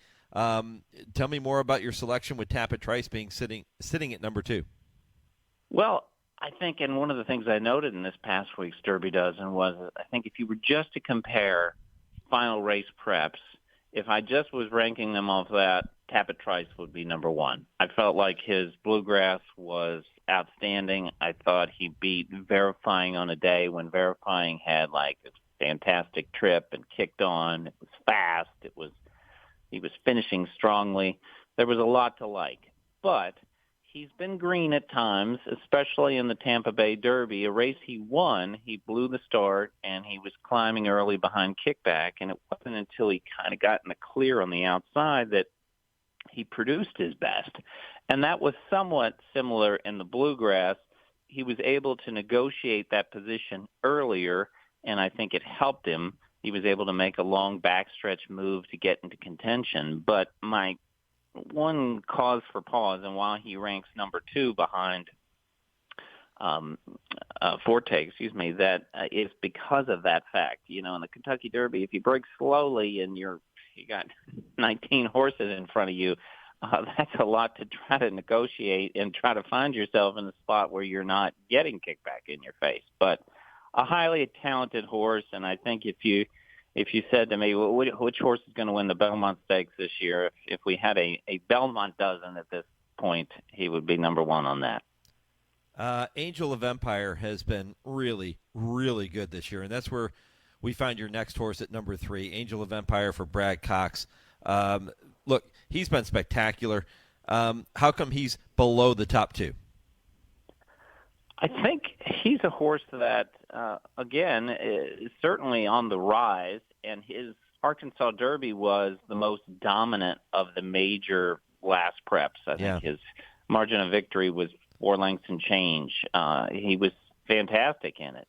I think I've had a tendency to slightly dismiss this horse a little bit quicker than I probably should have over the recent months, and I think even for that matter, I think even he's surprised probably his connections a little bit. I mean, he did start out at Indiana Downs or now Horseshoe Indianapolis, they call it.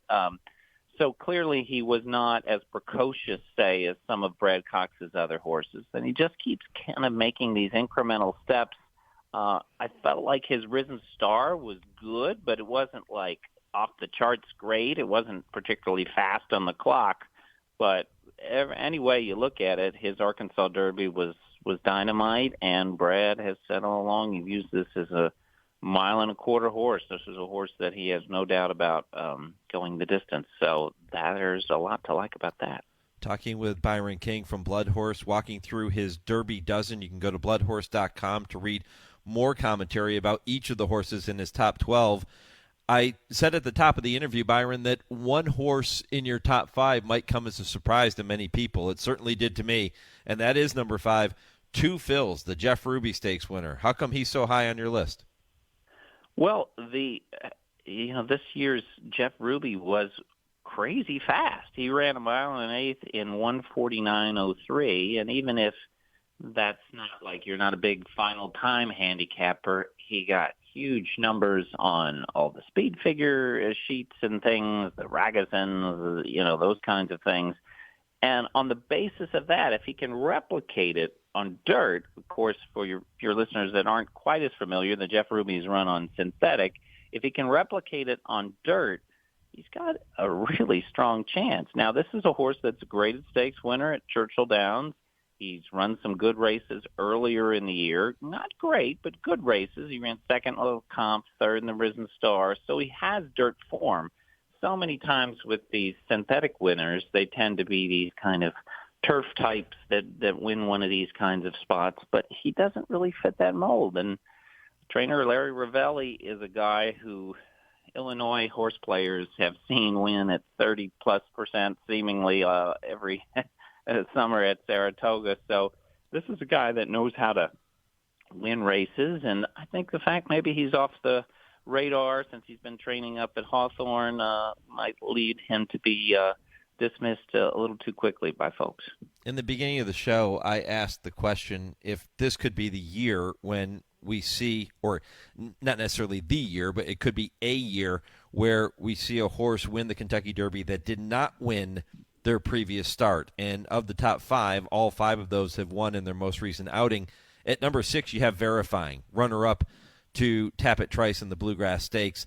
I'm going to assume, because he's ranked so high, that if you were going to pick one horse to win the Derby that did not win his most recent prep, this would be your choice. He would be. This is a horse that on most days, the kind of performance that he turned in the Bluegrass would have been good enough to win a Grade 1. I mean, he ran a very, very clear second, was far ahead of Blazing Sevens, the show horse, but Tapit Trice wore him down, beat him by a neck in this race. But beyond that performance, he's also shown talent in other races. He's was Grade 1 placed in the Champagne last year. He had a fast allowance win earlier in the year at Oaklawn. And he's got a lot of pedigrees by Justify, the Triple Crown winner. And in addition, he's a half-brother to Midnight Bisou, who was the champion older dirt female of 2019. So he's got a ton of pedigree. He's got performance. He just doesn't have a lot of ones in his finish position in his his past performance line. At least in Stakes Company, he doesn't have any ones there. But this is a horse that's a very talented horse, no doubt. We have time, Byron, to talk about one more horse, and I'm so glad we're going to get to this horse because I think he could be the wild card in this entire Kentucky Derby, and that is Derma Sotogake, one of a couple of Japanese runners slated to go in this year's Run for the Roses. Tell me a little bit more about him. You have him ranked at number 7. Yes, this is a horse that, there's things to like about him and things to dislike. The thing to obviously like right off the bat is Japan's domination on the international stage. I mean, they have done great, whether it's been in Dubai, whether it's been elsewhere. Of course, they won a couple Breeders' Cup races when it was out of Del Mar a couple years ago. Well, this horse looks to be one of the speed horses of the field. He won the UAE Derby in extremely quick time. But the big question will be is the UAE Derby has been, a negative key race over the years in terms of there's been 18 starters from it, and none of them have hit the board in the Kentucky Derby. Some of them have been good horses, and they've gone on to do other nice things, but they just haven't produced in the Kentucky Derby. So he's kind of battling that, along with the fact that, let's face it, he's done a lot of travel. You go from Japan to Dubai and now on to the United States. Those aren't easy little nonstop flights, a horse will have to travel to a place, go into quarantine at a spot, often have to go to another spot. So there's a lot of hurdles to overcome in terms of it's not just taking a 65-mile van drive down from Keeneland to Churchill Downs as Tapit Trice just did. Well, Byron, it's going to be an amazing Kentucky Derby. A lot of ways to go, whether you like the favorite Forte or you're playing against the favorite Forte. There's going to be plenty of value on that board, and we'll encourage people to go to bloodhorse.com to see the remainder of your top 12 in the Derby dozen. Really appreciate the visit here this morning, my friend, and look forward to seeing you here in a couple of weeks. I look forward to it, Mike. We'll see you backside at Churchill Downs this week or in the coming week. Yep, we'll be there. Byron King with us here on the Horse Racing Radio Network. In case you're wondering, his top 12 rounded out by King's Barnes at 8, Confidence Game at 9, Mage at 10, Hit Show at 11, and Skinner at number 12. And again, you can read all of his analysis of those horses at bloodhorse.com. When I come back, I'll talk to the man who is going to be prominent in both the Kentucky Oaks and the Kentucky Derby. That is trainer Brad Cox. He's with me next. This is the Equine Forum, presented by TwinSpires on HRRN. Race to TwinSpires, where you can unlock a $25 risk-free bet. Just use the code HRRN25 when you sign up. And if your first bet doesn't win, TwinSpires will refund your account up to $25. Wagering on the app is fast with free past performances, insider picks, and power plays every day you wager. TwinSpires. Download the app today to earn your $25 risk-free bet. Void where prohibited. For terms and conditions, visit TwinSpires.com. Must be 18 or older, 21 and older where applicable. For help with a gambling problem, call 1-800-GAMBLER. Racing fans, the Kentucky Derby is now just 2 weeks away, and live racing is back at spectacular Santa Anita with the beginning of our all-new Hollywood meet, which runs through Sunday, June 18th. Join us this Saturday for great racing and good times as the Grade 2 $200,000 Californian, an iconic stepping stone to the Grade 1 Hollywood Gold Cup, will be contested at a mile and 1/8, and we'll also have the Grade 3 Kona Gold at 6.5 furlongs for top sprinters. Bring the family on Saturday and every weekend throughout the Hollywood meet for our infield family fun zone. We've got pony rides, inflatable jumpers, and more. Get your package now at santaanita.com/events. And be sure to join us each Friday, as we'll again have free parking and admission, along with $3 beers and $5 margaritas, with first post time at 1 p.m. Our feature race this Sunday is the $100,000 Siren Lure Stakes for older horses at 6.5 furlongs down the Hillside Turf Course. Santa Anita, it's the great race place. Racing at Gulfstream. There's plenty of thrills at Gulfstream Park during the Royal Palm Meet, with live racing Thursday through Sunday and simulcast every day. It's spring season in South Florida and time to witness exceptional racing. Watch the action from Carousel Club or feast in 10 Palms with an elevated view of the track. For stake schedules, reservations, and tickets, visit GulfstreamPark.com. That's GulfstreamPark.com. A Grade 1 winner of nearly $2 million, Silver State hails from the sire line of legendary Claiborne stallion Danzig. And his second dam is full sister to Kentucky Derby winner Monarchos. After winning the Oaklawn Handicap, Silver State defeated Knicks Go in the Grade 1 Metropolitan Handicap. Now his first foals have arrived. Grade 1 winner Silver State, standing at Claiborne Farm. You're listening to the Equine Forum on HRRN, presented by TwinSpires. Angel of Empire is racing with Rocket Can toward the outside, and then comes King Russell and Interlock Empire. Dropping back and out of it is Bourbon Bash. Red Route 1 enters the stretch 10th and last as they straighten away in the upper stretch. And Angel of Empire has ranged into the lead here. Two Eagles River drops back on the inside.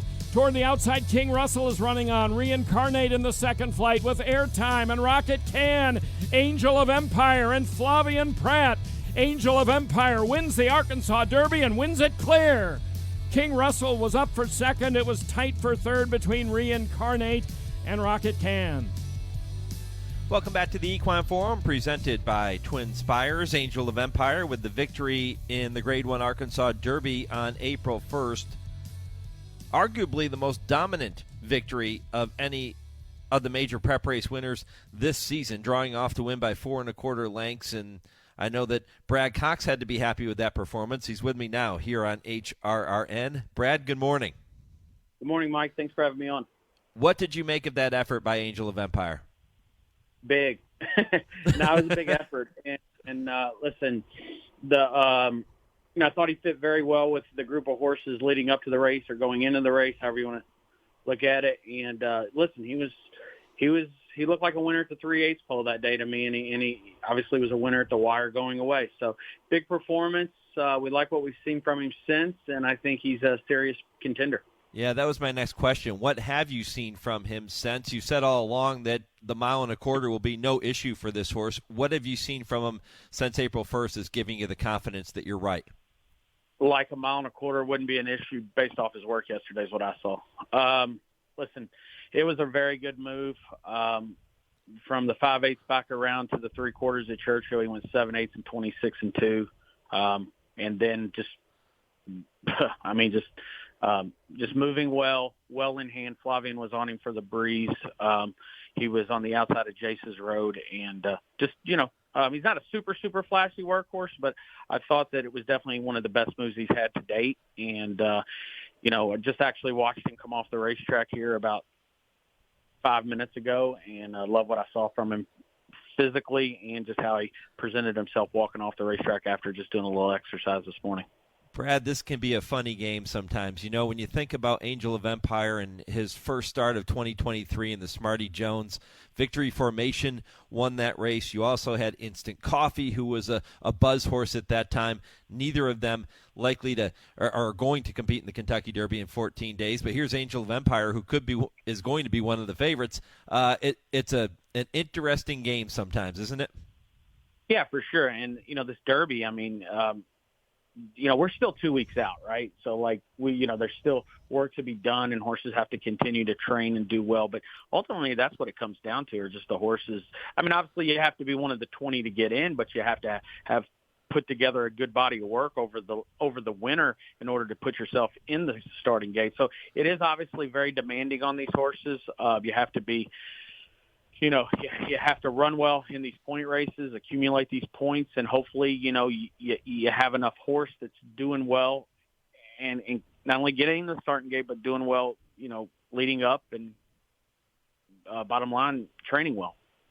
I said at the top of the show that if this was a year that a horse was going to win the Kentucky Derby that did not win his most recent start, for me, I'm going to take a long look at Hit Show, because I thought his Wood Memorial effort, even though he was beaten by a nose, I thought he ran a tremendous race from a horrific post. So convince me that I'm right.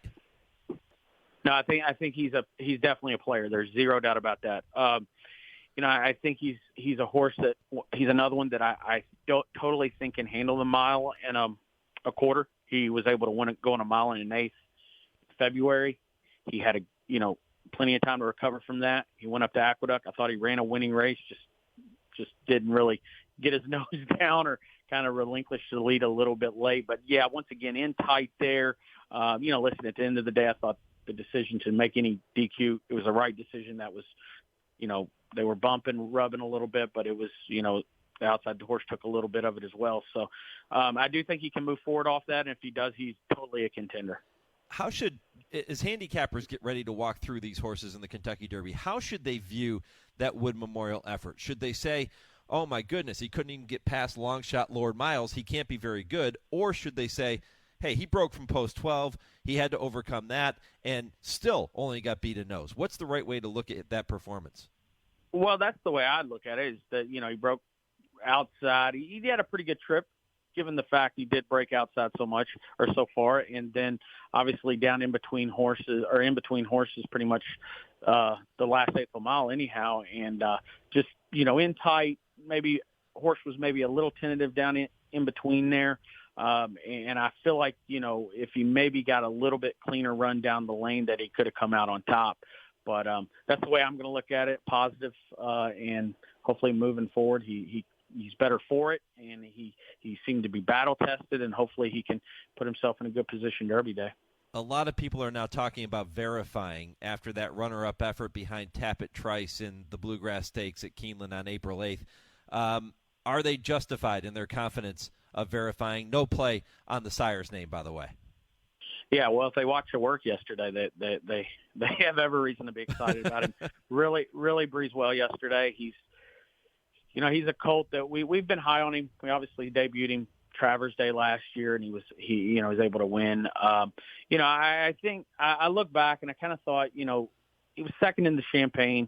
I probably run him in the Breeders' Cup because he was my best shot at that time, and he probably just needed to run in a first level allowance race. But he obviously got that opportunity in January.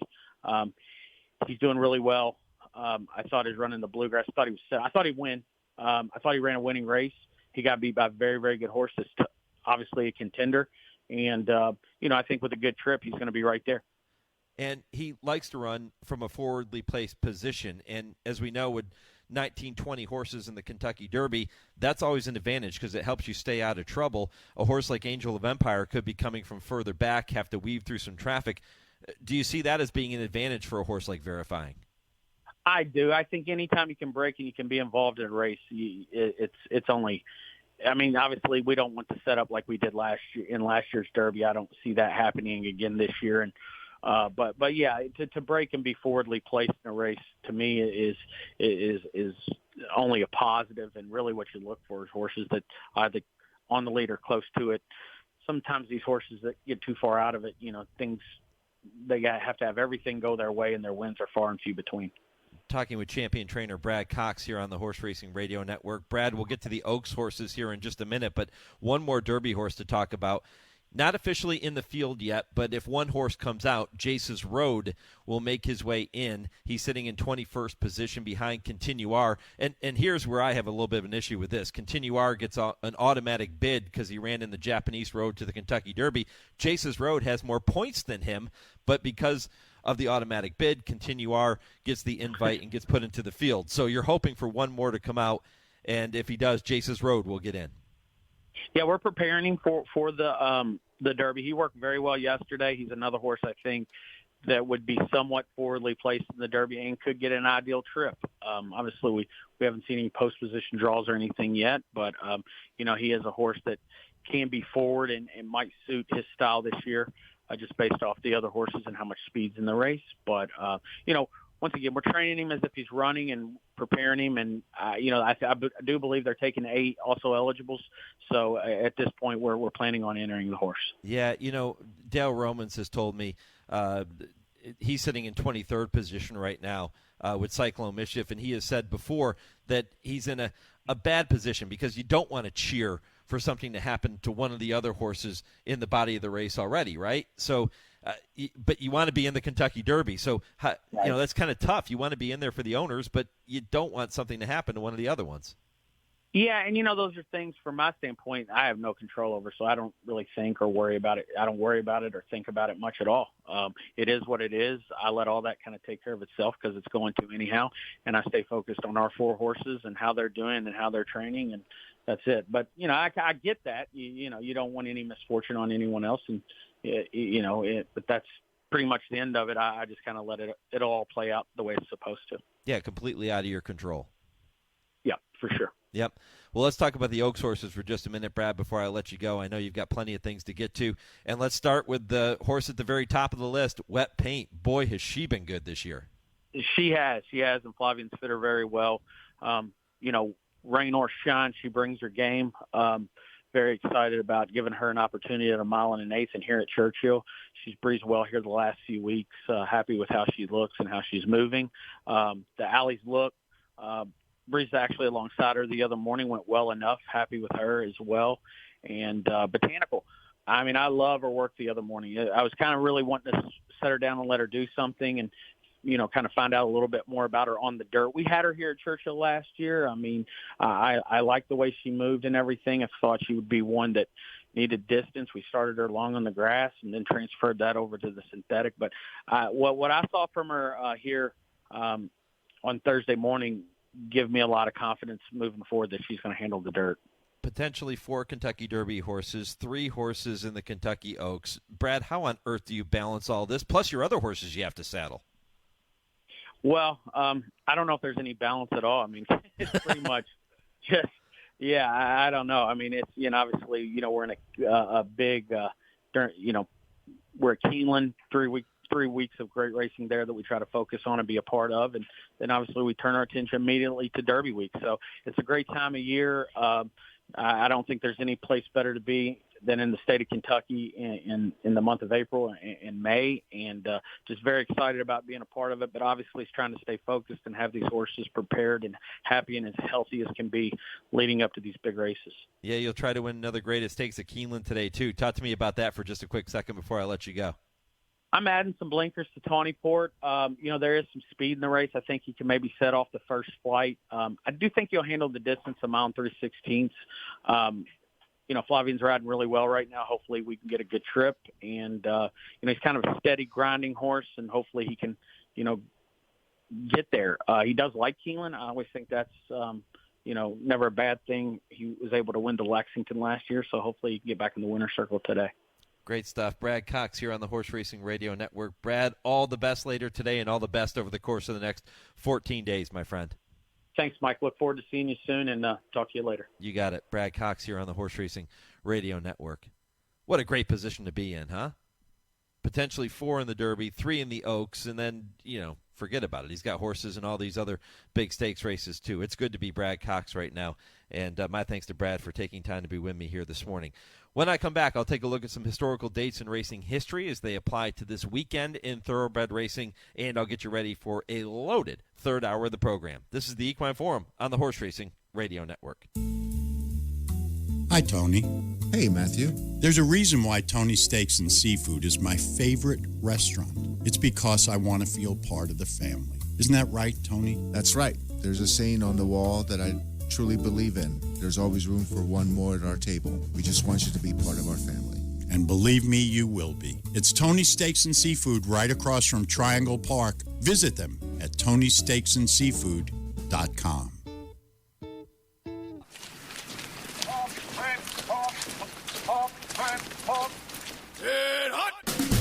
My battle buddies and I attended the NHL Stadium Series at Yankee Stadium. We had never been there before, and two of us had never seen a hockey game. Man, we had the time of our lives. It was great therapy. Vet Tix, we can't thank you enough. Every empty seat at a concert, a game, motorsports, or a play is a missed opportunity to say thanks to a veteran and service member. We can help. We can give our veterans a special event where they too can create their own cherished memories. Find out how by visiting www.vettix.org. That's www.vettix.org. Find out how you can make a difference in a veteran's life. People do some pretty cool things in their 40s and 50s. Why should saving for retirement be any different? I mean, they go back to college, learn new instruments, start skateboarding. Whoa! Okay, maybe that one's not for everybody, but saving for retirement is. With aceyourretirement.org, you can get on track with your retirement savings no matter your age. Just have a 3-minute chat with Avo, the friendly digital retirement coach from AARP. You'll get personalized recommendations based on your input that are easy to understand and work with your lifestyle. It's quick, easy, and free. Plus, it's sponsored by AARP, so you know they got your back. Woo-hoo. Gnarly move, Dad. Thanks, sweetie. So wherever you are in your retirement savings journey, head to aceyourretirement.org and start chatting with Avo today. That's aceyourretirement.org. A message from AARP and the Ad Council.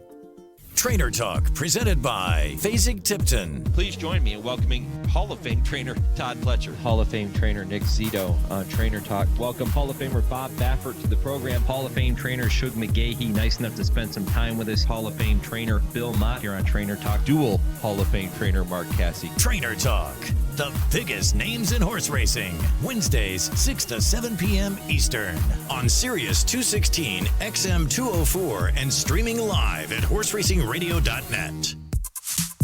You're listening to the Equine Forum on HRRN, presented by TwinSpires. You know, you heard that commercial for Tony's of Lexington during the commercial break there, and I had a fantastic meal there last night. Had a chance to visit with Nancy LaSala from Permanently Disabled Jockeys Fund, PDJF. Make sure you support them. Her husband, Jerry, and Dina. It was great. Tonight I'll be attending the grand opening of the newest Tony's restaurant in Bowling Green, Kentucky. So when you make your way later this year down to Kentucky Downs, make sure you stop in and see Tony and the team at Tony's of Bowling Green, not too far from Kentucky Downs. And that should be a great evening tonight to open the new restaurant.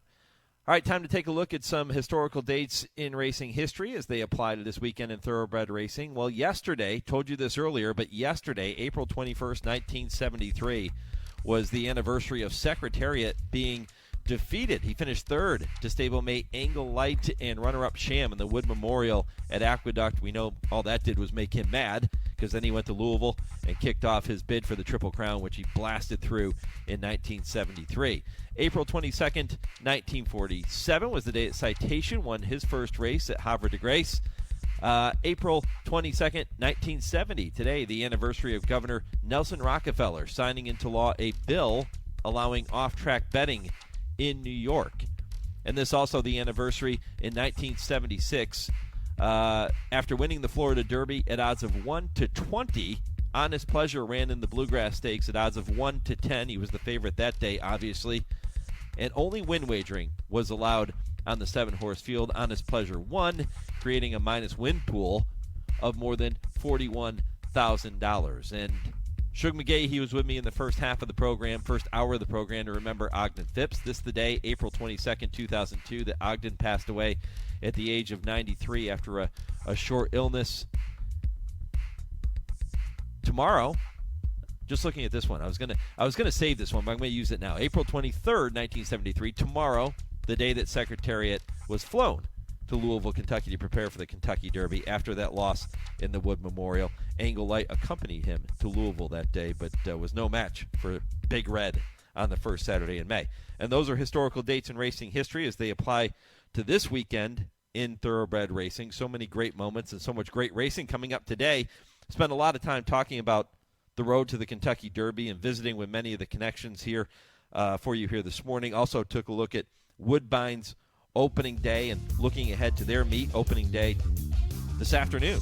Jim Lawson joined me in the first half of the program, and of course Shug McGaughey, as I mentioned, that great remembrance of Ogden Phipps. Some fantastic stories there. All of that going to be available via podcast for you. Well, 2 hours are down, still got one more to go, so stay with me. When I come back, going to kick off hour 3 with this week's TwinSpires Triple Play. Scott Shapiro going to give you 3 races to keep an eye on this afternoon.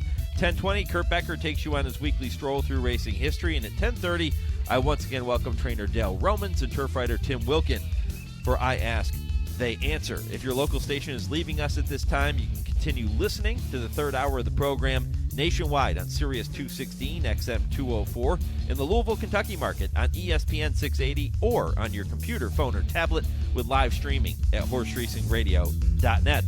Hour 3 of the Equine Forum is coming up next, right after I pause 10 seconds for station identification. This is the Horse Racing Radio Network.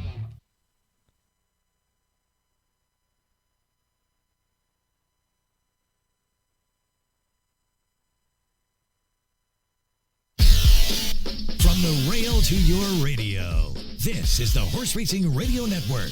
Now and they're in the stretch. It's Secretariat. Secretariat on the outside to take the lead. Jam holding in second. It's Secretariat moving away. He has it by 2.5. Jam then on the outside, Our Native. At the wire, it's going to be Secretariat. Now toward the inside, coming on through. That is my Bird now is coming on to take the lead as they come down to the finish. And a spectacular upset. That Bird has won the Kentucky Derby. An impossible result here. Welcome to the Equine Forum, presented by TwinSpires. But here comes Midnight Bijou, and she's charging down the center of the track. Wonder Gadot in front. On the inside, Monomoy Girl fights on. Midnight Bijou is started the far outside. It's Wonder Gadot, and on the inside, Monomoy Girl. It's down to these two, and it's going to be Monomoy Girl in the Kentucky Oaks. Here comes Personal Ensign, unleashing a furious run on the outside, but it is still winning colors. Goodbye, Halo. Personal Ensign, a 16th of a mile from the wire. Winning colors is there. Personal Ensign, a dramatic finish, and here is the wire, and it is Personal Ensign there with winning colors in a photo. Now here's Mike Penna. Oh, just a few of the iconic moments in the history of the great sport of thoroughbred racing. Welcome back, hour number 3. Mike Penna, Baron of the backstretch, barreling through the final hour of the program here, and tons of great content still to come, including Scott Shapiro with this week's TwinSpires Triple Play. That comes up momentarily. Kurt Becker will take you on his weekly stroll through racing history right around 10:20, and at 10:30, I Ask, They Answer. Dale Romans, Tim Wilkin going to talk about some of the sport's hottest topics, including, is this the year that we see a horse win the Kentucky Derby that did not win their most recent prep race? That happened 50 years ago with Secretariat. You just heard that call of him winning the Kentucky Derby in 1973. He was third in the Wood Memorial before he went on to wear the roses. And it also happened 20 years ago with Funnyside, who got beat in the Wood Memorial, came back to win the Kentucky. Maybe we're looking at a horse that got beat in the Wood Memorial as the winner of this year's Kentucky Derby. Who knows? Wouldn't that be fitting sitting here in 2023? But a lot of angles, a lot of ways to go. We're 14 days away from the Run for the Roses, and that means that Scott Shapiro and the team at TwinSpires are extremely busy. And I make him even more busy this morning because I asked him to join us on this week's TwinSpires Triple Play. Scott just had to add to your plate and your list of things to do, but hey, at least I didn't ask you to do this Derby morning, right? Always happy and always very willing to carve out time to join you, Mike. And, man, listening to those race calls, I probably don't comment on enough. Whenever I'm on the show, just gives you chills. So many of the great moments that you guys share to kick things off for the third hour. But really excited for today at Keeneland, and obviously really, really excited for the next couple of weeks here at Louisville. Yeah, and this also the anniversary of the passing of Ogden Phipps, and that's why I included Personal Ensign in there. You know, who can forget that dramatic run for her to remain undefeated in the Breeders' Cup Distaff at Churchill Downs. Shug McGaughey, he was with me earlier in the program, and he looked back on the legacy of Ogden Phipps, and, you know, nobody better, because Shug's the guy who helped create that legacy with Ogden, and just, you know, so many great moments in our sport, and we're trying to remember all of them, or many of them, here this morning. No doubt about it. Shug, Ogden Phipps, a couple of the greats, without question. Easy Goer comes to mind, Rhythm, so many great horses, and Personal Ensign, hard to top. Yeah, certainly hard to top. Let me ask you this before we dive into your three races that you've selected for our listeners here this morning. What do you think? Could this be, and look, I mean, this is kind of a wide open question, but what do you think the odds are that this is the year that we see a horse that did not win its previous prep race, most recent prep race, win the Kentucky Derby? Good question. I think this year, you know, I know Forte has separated himself in some minds, and his resume speaks for itself. Tapitrice as well. A couple other horses, of course, the Japanese Dermasotogake. But I think that this is a pretty wide-open event. If you're looking at our numbers, you're looking at value, I think there is a good chance. One horse that comes to mind, kind of speaking to the funny side point, is Verifying, who ran, I thought, a massive race in the Bluegrass. And I know it might be difficult to kind of, you know, see how he who had a really good trip that day in the Bluegrass and still got run down by Tapitrice is going to be able to turn the tables. But when you talk about the differential in odds and the likely trip and the chance that Tapitrice gets in trouble, I think Verifying is amongst those that does have a significant chance to win the Derby without winning their last prep. Mm-hmm. Yeah, I wouldn't doubt that, and certainly one of the ones that people will have an eye on if they're looking for a bit of an upset in 14 days. All right, let's dive into Keeneland and talk about the three races that you have chosen for our listeners today. Race 2, Race 4, and Race 9, all here in the Bluegrass, and that is the TwinSpires Triple Play. You can go to TwinSpires.com to bet these races any way you like. Scott will give you some guidelines here, and you can do what you like with his selections, or maybe mix in a couple of your own horses. But great information forthcoming here on this week's TwinSpires Triple Play. So, Scott, let's dive into it. That second race, mile and a 16th on the main track. It's a starter allowance, purse of $57,000. How'd you see race 2 at Keeneland today?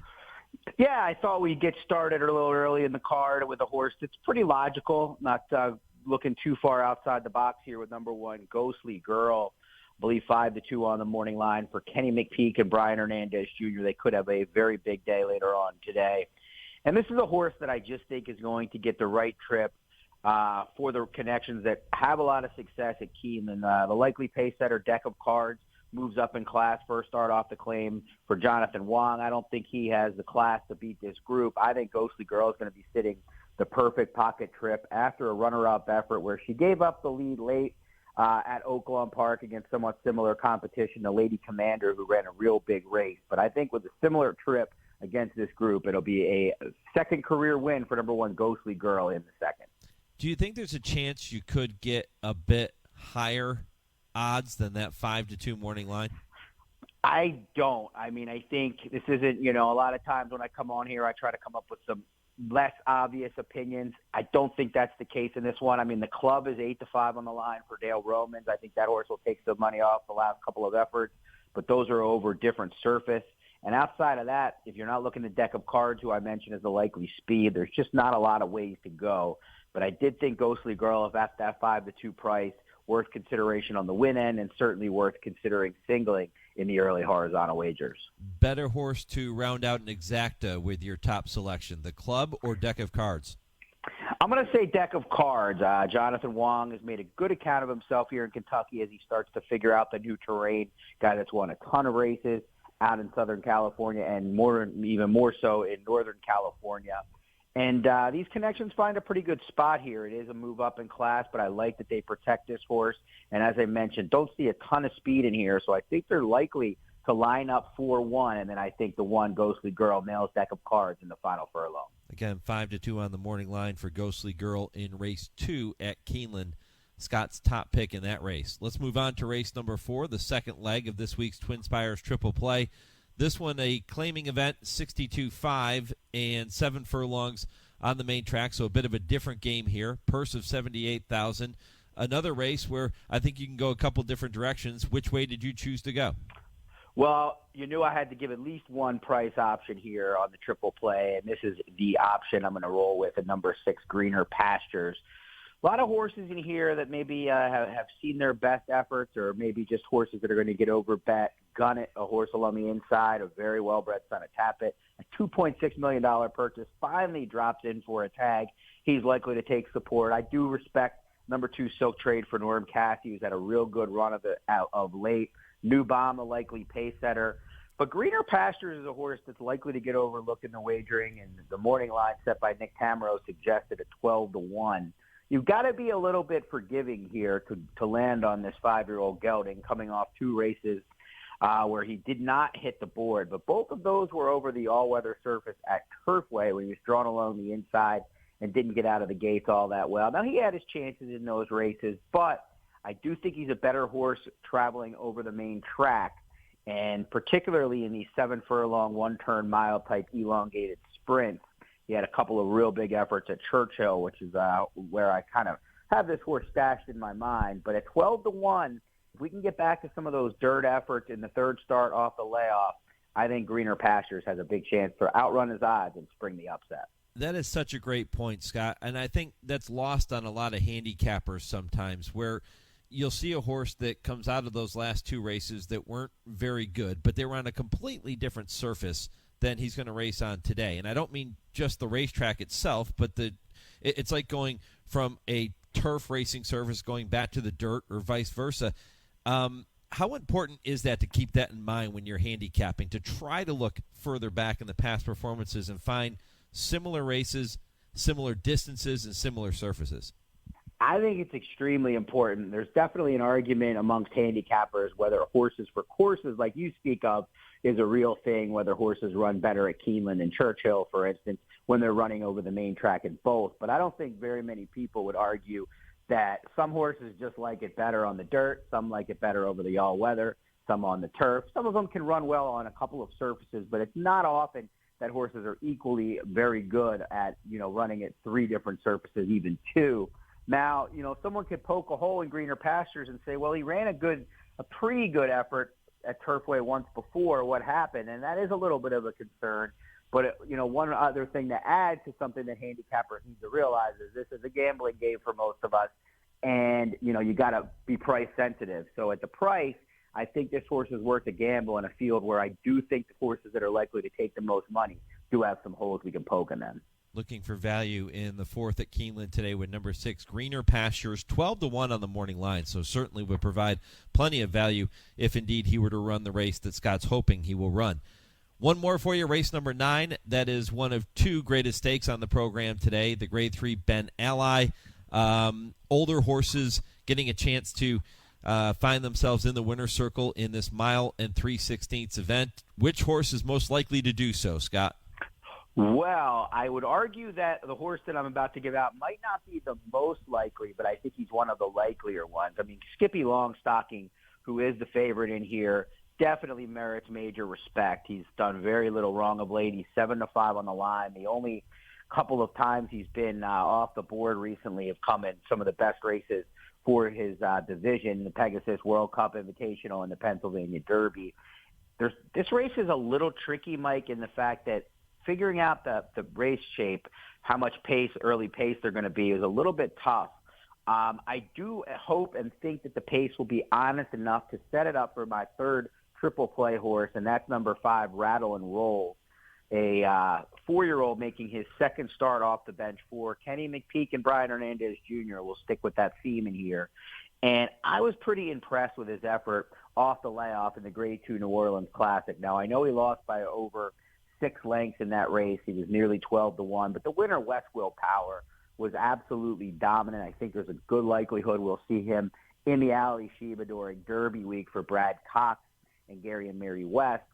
And Rattle and Roll was off the pace that day, kind of got shuffled back a little bit, but came with a strong run, galloped out well, and just looked like the kind of effort that would set him up for a big run 2nd off the layoff. Now, he's 3-1 on the line. I'm going to need at least that price to want to gamble on him because of the somewhat murky pace scenario. But I think Rattle and Roll is set for a big effort, and I will take my chances with him from off the pace. It is tricky to figure out the pace in here. It doesn't seem like you have many horses in this race that consistently want to find themselves on the front end. You have a lot of horses that like to sit second and third in their races, but not many to really set up what I would call a speed duel, and I think that's going to be essential for a horse like Rattle and Roll, who's going to be coming from far back trying to pick up the pieces late. Absolutely. You know, looking it over, Trademark was a horse that went to the lead in his first start off the layoff for Vicky Oliver in the Grade 3 Challenger, but that was off of freshening. A lot of times horses are keen and likely to show more speed, and he was also drawn along the inside. Now, with Rafael Bejarano jumping back aboard, I wouldn't be surprised if he kind of tries to stalk.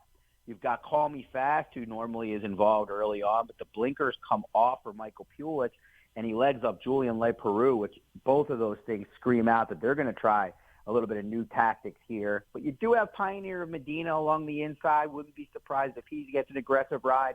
Skippy Longstocking has tactical speed. And then the wild card is Tawnyport, who hasn't shown much early speed in his career. But the blinkers go on, and I know the barn has talked about in the Keeneland notes that they're hoping to show a little more speed, get him a little bit more into the race. So we'll hope Rattle and Roll can get an honest race shape to set up his late run, and he can get the job done as probably the second or third choice. Okay, let's recap the TwinSpires triple play for this week from Scott Shapiro. In race 2 at Keeneland, he's going to go with number 1, Ghostly Girl, at odds of 5-2. In race 4, Scott, you'll take number 6, Greener Pastures, your long shot play at 12-1. And in race 9, the Ben Ally, you'll go with number 5, Rattle and Roll, at odds of 3-1. Again, we'll encourage people to head over to TwinSpires.com to make those wagers, and they can play those races any way they like. Take your information, throw your information out, whatever they want to do. But I'm going to tell you, they do that at their own peril. Well, we had a good run of it on Louisiana Derby Day when I was the endorser of one Norm Cassie, as you said it. And I'm hoping endorsing Brian Hernandez Jr. and Kenny McPeak works similarly later on today. All right, brother. Well, good luck there. Anything in particular from TwinSpires that folks need to make sure they keep an eye on over the course of the next couple of weeks leading into the Kentucky Derby? Well, there's going to be a number of Kentucky Derby promos, including some bet money back opportunities that are always fun. I think throughout much of the weekend, there's going to be a outcapping the tipster type promotion on opening day at Churchill Downs, and then I believe there's a couple of Keeneland promos as well. Just go to the TwinSpires.com offers page to keep up every day with what they have going on here at TwinSpires, and remember to opt into those promotions before you get involved. All right, Scott, always appreciate the time. It's fantastic information. Good luck with those 3 plays today, and good luck over the next couple of weeks. If I don't talk to you, I'm sure I'll see you over at Churchill, but if I don't talk to you, good luck on Derby Day, too. Thanks, Mike. Look forward to running into you, and have a great weekend here before we get that much closer to Derby 149. All right, Scott Shapiro with this week's TwinSpires triple play. 3 races you can keep an eye on and bet at TwinSpires.com. When I come back, Kurt Becker takes you on his weekly Stroll Through Racing History. And coming up at 10:30, Dale and Tim will both be here. Dale Romans, Tim Wilkin, for this week's edition of I Ask, They Answer. Stay with me. This is the Equine Forum, presented by TwinSpires on HRRN. Race the TwinSpires, where you can unlock a $25 risk-free bet. Just use the code HRRN25 when you sign up. And if your first bet doesn't win, TwinSpires will refund your account up to $25. Wagering on the app is fast with free past performances, insider picks, and power plays every day you wager. TwinSpires. Download the app today to earn your $25 risk-free bet. Void where prohibited. For terms and conditions, visit TwinSpires.com. Must be 18 or older, 21 and older where applicable. For help with a gambling problem, call 1-800-GAMBLER. This Healthy Horse Tip is brought to you by Kessmark. Spring in Kentucky is beautiful, but allergies can prove to be a real challenge for horses. Pollens and air pathogens can irritate a horse's airway, especially those coming from climates where spring begins much earlier, such as Florida, Louisiana, and Arkansas. Horses coming from the high desert of the West Coast can also have difficulty handling Kentucky's prime allergy season. Mucus, while considered normal by some, is not normal and serves as an incubator for fungus, bacteria, and other pathogens that will make a home in the airway if given the opportunity.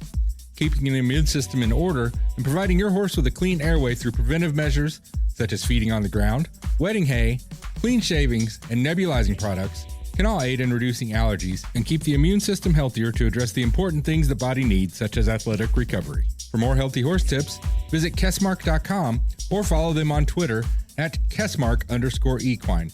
That's KESMARC_equine. It's that time of year again. The Keeneland Spring Meet is back. Make sure to pre-purchase tickets to join your friends and family for world-class racing at Keeneland. Gates open at 11. First post at 1 o'clock. Visit Keeneland.com for a full schedule of races and events. And be sure to download the Keeneland Race Day app before you go. See you there. It's time now to shine the spotlight on the Darley Taking the Reins Performer of the Week. First mission, having plenty of room to the inside and trying to scoot up the rail to challenge Arabian Lion close quarters between this pair, then disarm, and then Dennington. First mission keeps running up the inside. First Mission grabs the lead. First Mission, Luis Saez to win it. First Mission, the son of Darley Stallion Street Sense, made his stakes debut, a winning one, in the Grade 3 Lexington at Keeneland last weekend, notching a 98 buyer, a number matching the best of the year for current Derby favorite Forte himself, a son of Medaglia d'Oro's son, Violence. That victory by First Mission makes him your Darley Taking the Reins Performer of the Week. Darley Stallion Street Sense. In 2022, Street Sense was the sire of 12 black-type winners. No stallion under 100,000 could top it. Learn more about Street Sense and all the Darley Stallions by visiting DarleyAmerica.com. You're listening to the Equine Forum on HRRN, presented by TwinSpires. Hello, I'm Kurt Becker. Thanks for joining me as I take another stroll through racing history presented by Keeneland. Her owners bought her for $5,000, and by the time she was done racing, she had rewarded her connections by earning over $2 million, winning an Eclipse Award, and breaking the North American record for most stakes wins ever by a filly or mare. Her name was Extra Heat. Foaled on March 3, 1998 at Crestwood Farm in Lexington, Kentucky, Extra Heat was a bay filly by Louisiana Derby winner Dixieland Heat out of Begin by Grade 1 winner Hatchet Man. Bred by Pope McLean Sr. and sons Pope Jr. and Mark, and also bred by Scott Ryan and Peter Faringa Jr., Extra Heat sold originally at Keeneland's annual November breeding stock sale as a weanling. Extra Heat suffered from osteochondrosis, what horsemen call OCDs, a relatively common condition affecting cartilage and bone in the joints of horses. And given that the condition can lead to lameness, Extra Heat brought only $9,100 as a weanling, $4,700 as a yearling, and $5,000 as a 2-year-old. Yes, it took a third trip through the auction ring before Maryland-based trainer John Salzman paid $5,000 for Extra Heat with hopes of getting her to the races and getting her sold for a small profit. In the meantime, Salzman sold an interest in the filly to Baltimore residents Harry Deichmann and Kenneth Taylor. Making her debut at Laurel Park on June 30th, 2000, Extra Heat first met the public not as a glamorous stakes filly, but as a claimer, a horse programmed for sale. She won by a neck that day under jockey Rick Wilson, her advertised sale price $25,000, but no one bought her. It was a stroke of luck for Salzman and his partners that they did not lose her that afternoon, for Extra Heat was about to take them on a journey they never could have imagined. Extra Heat would never run in a claiming race again. In fact, she would run in nothing but stakes races for the rest of her career, and she would win. Not all of the time, but dozens of times. There was the Toddler Stakes at Laurel, which she won in a 16-1 upset. There was the Laura Gal, also at Laurel, the Critical Miss at Philadelphia Park, the Blue Hen at Delaware Park, and even the Grade 2 Astorita Stakes at Belmont Park under jockey Mark Johnston. Extra Heat would finish the year with 8 wins and 9 starts, the lone blemish coming in the Breeders' Cup Juvenile Fillies when she finished 10th in her first attempt at 2 turns. Described as a small, laid-back filly with blazing speed, Extra Heat would go on what some described as a scorched earth campaign as a 3-year-old in 2001. It would include a graded stakes victory early in the season in the Cicada at Aqueduct, where John Embrial gives us the call. Extra Heat, the big favorite, is in front now by 2.5 lengths. Aaron Moore on the outside. Chasm at the rail. Cope with this Coyote in between horses. Extra Heat doing it very easily here. It's Extra Heat by 3 lengths.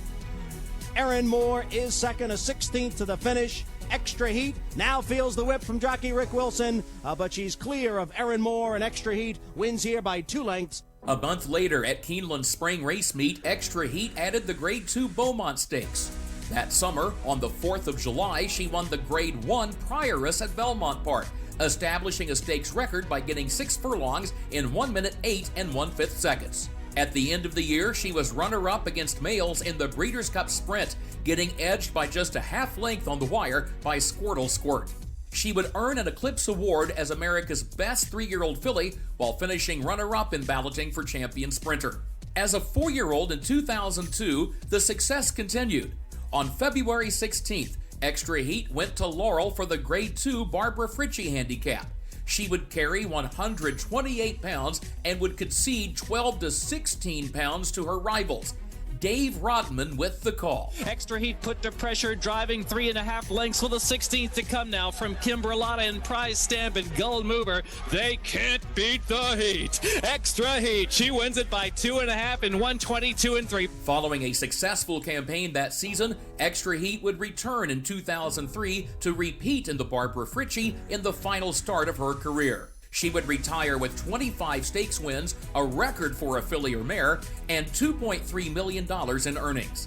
Inducted into the Hall of Fame in 2015 and the dam of a pair of stakes winners during her career as a broodmare, Extra Heat died in December of 2022 at the age of 24. It was said that Extra Heat embodied speed, brilliance, and durability. She was said to be confident in her bearing, but easy to be around. It was also said that she was a little brown mare with a great big heart who inspired folks to look for potential in every horse. But perhaps her trainer said it best when he remarked, "When nobody claimed her in that first start, she got stuck with us. And the best thing that ever happened was we got stuck with her." Please join me again next week when I take another stroll through racing history presented by Keeneland. For HRRN, I'm Kurt Becker.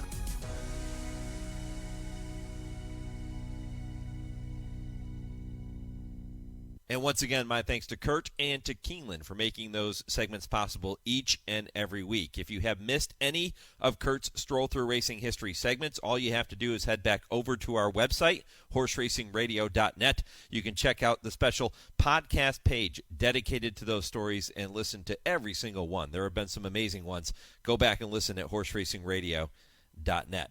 When I come back, Del Romans, Tim Wilkin, they will be here. It is this week's edition of I Ask, They Answer. This is the Equine Forum, presented by TwinSpires on HRRN. Race the TwinSpires, where you can unlock a $25 risk-free bet. Just use the code HRRN25 when you sign up. And if your first bet doesn't win, TwinSpires will refund your account up to $25. Wagering on the app is fast with free past performances, insider picks, and power plays every day you wager. TwinSpires. Download the app today to earn your $25 risk-free bet. Void where prohibited. For terms and conditions, visit TwinSpires.com. Must be 18 or older, 21 and older where applicable. For help with a gambling problem, call 1-800-GAMBLER.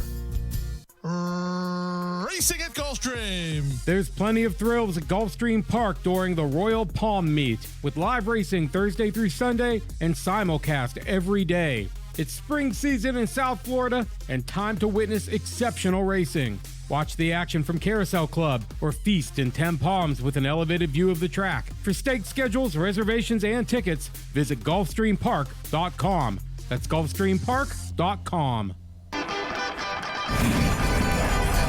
Want to get your career in horse racing off to a fast start? Well, the University of Arizona's Racetrack Industry Program is your winning ticket. The Racetrack Industry Program has served as a springboard to some of the industry's most successful individuals, with a proven track record of job placement right out of college.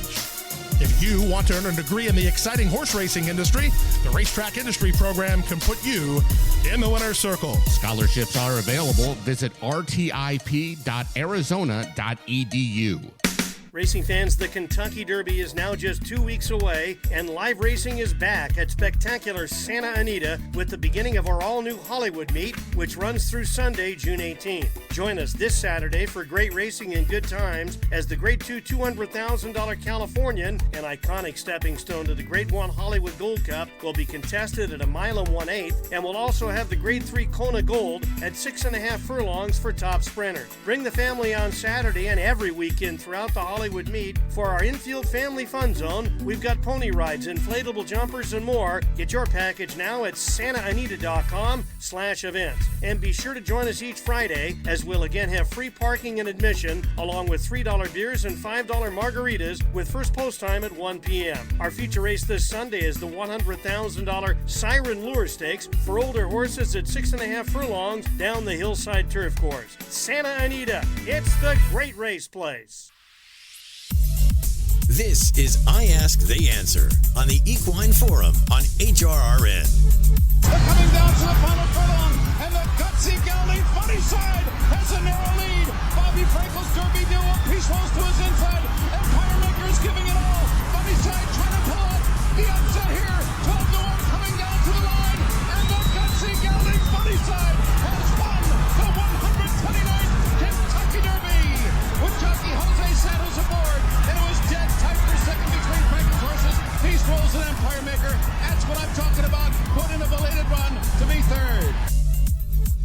Well, 20 years ago, it was Funnyside who turned the tables on Empire Maker and everybody else in the Kentucky Derby after getting beat in his previous start in the Wood Memorial. The same thing happened to the Great Secretariat 50 years ago. Would it be right or wrong to say that this year's Derby winner will be a horse who did not win his final prep?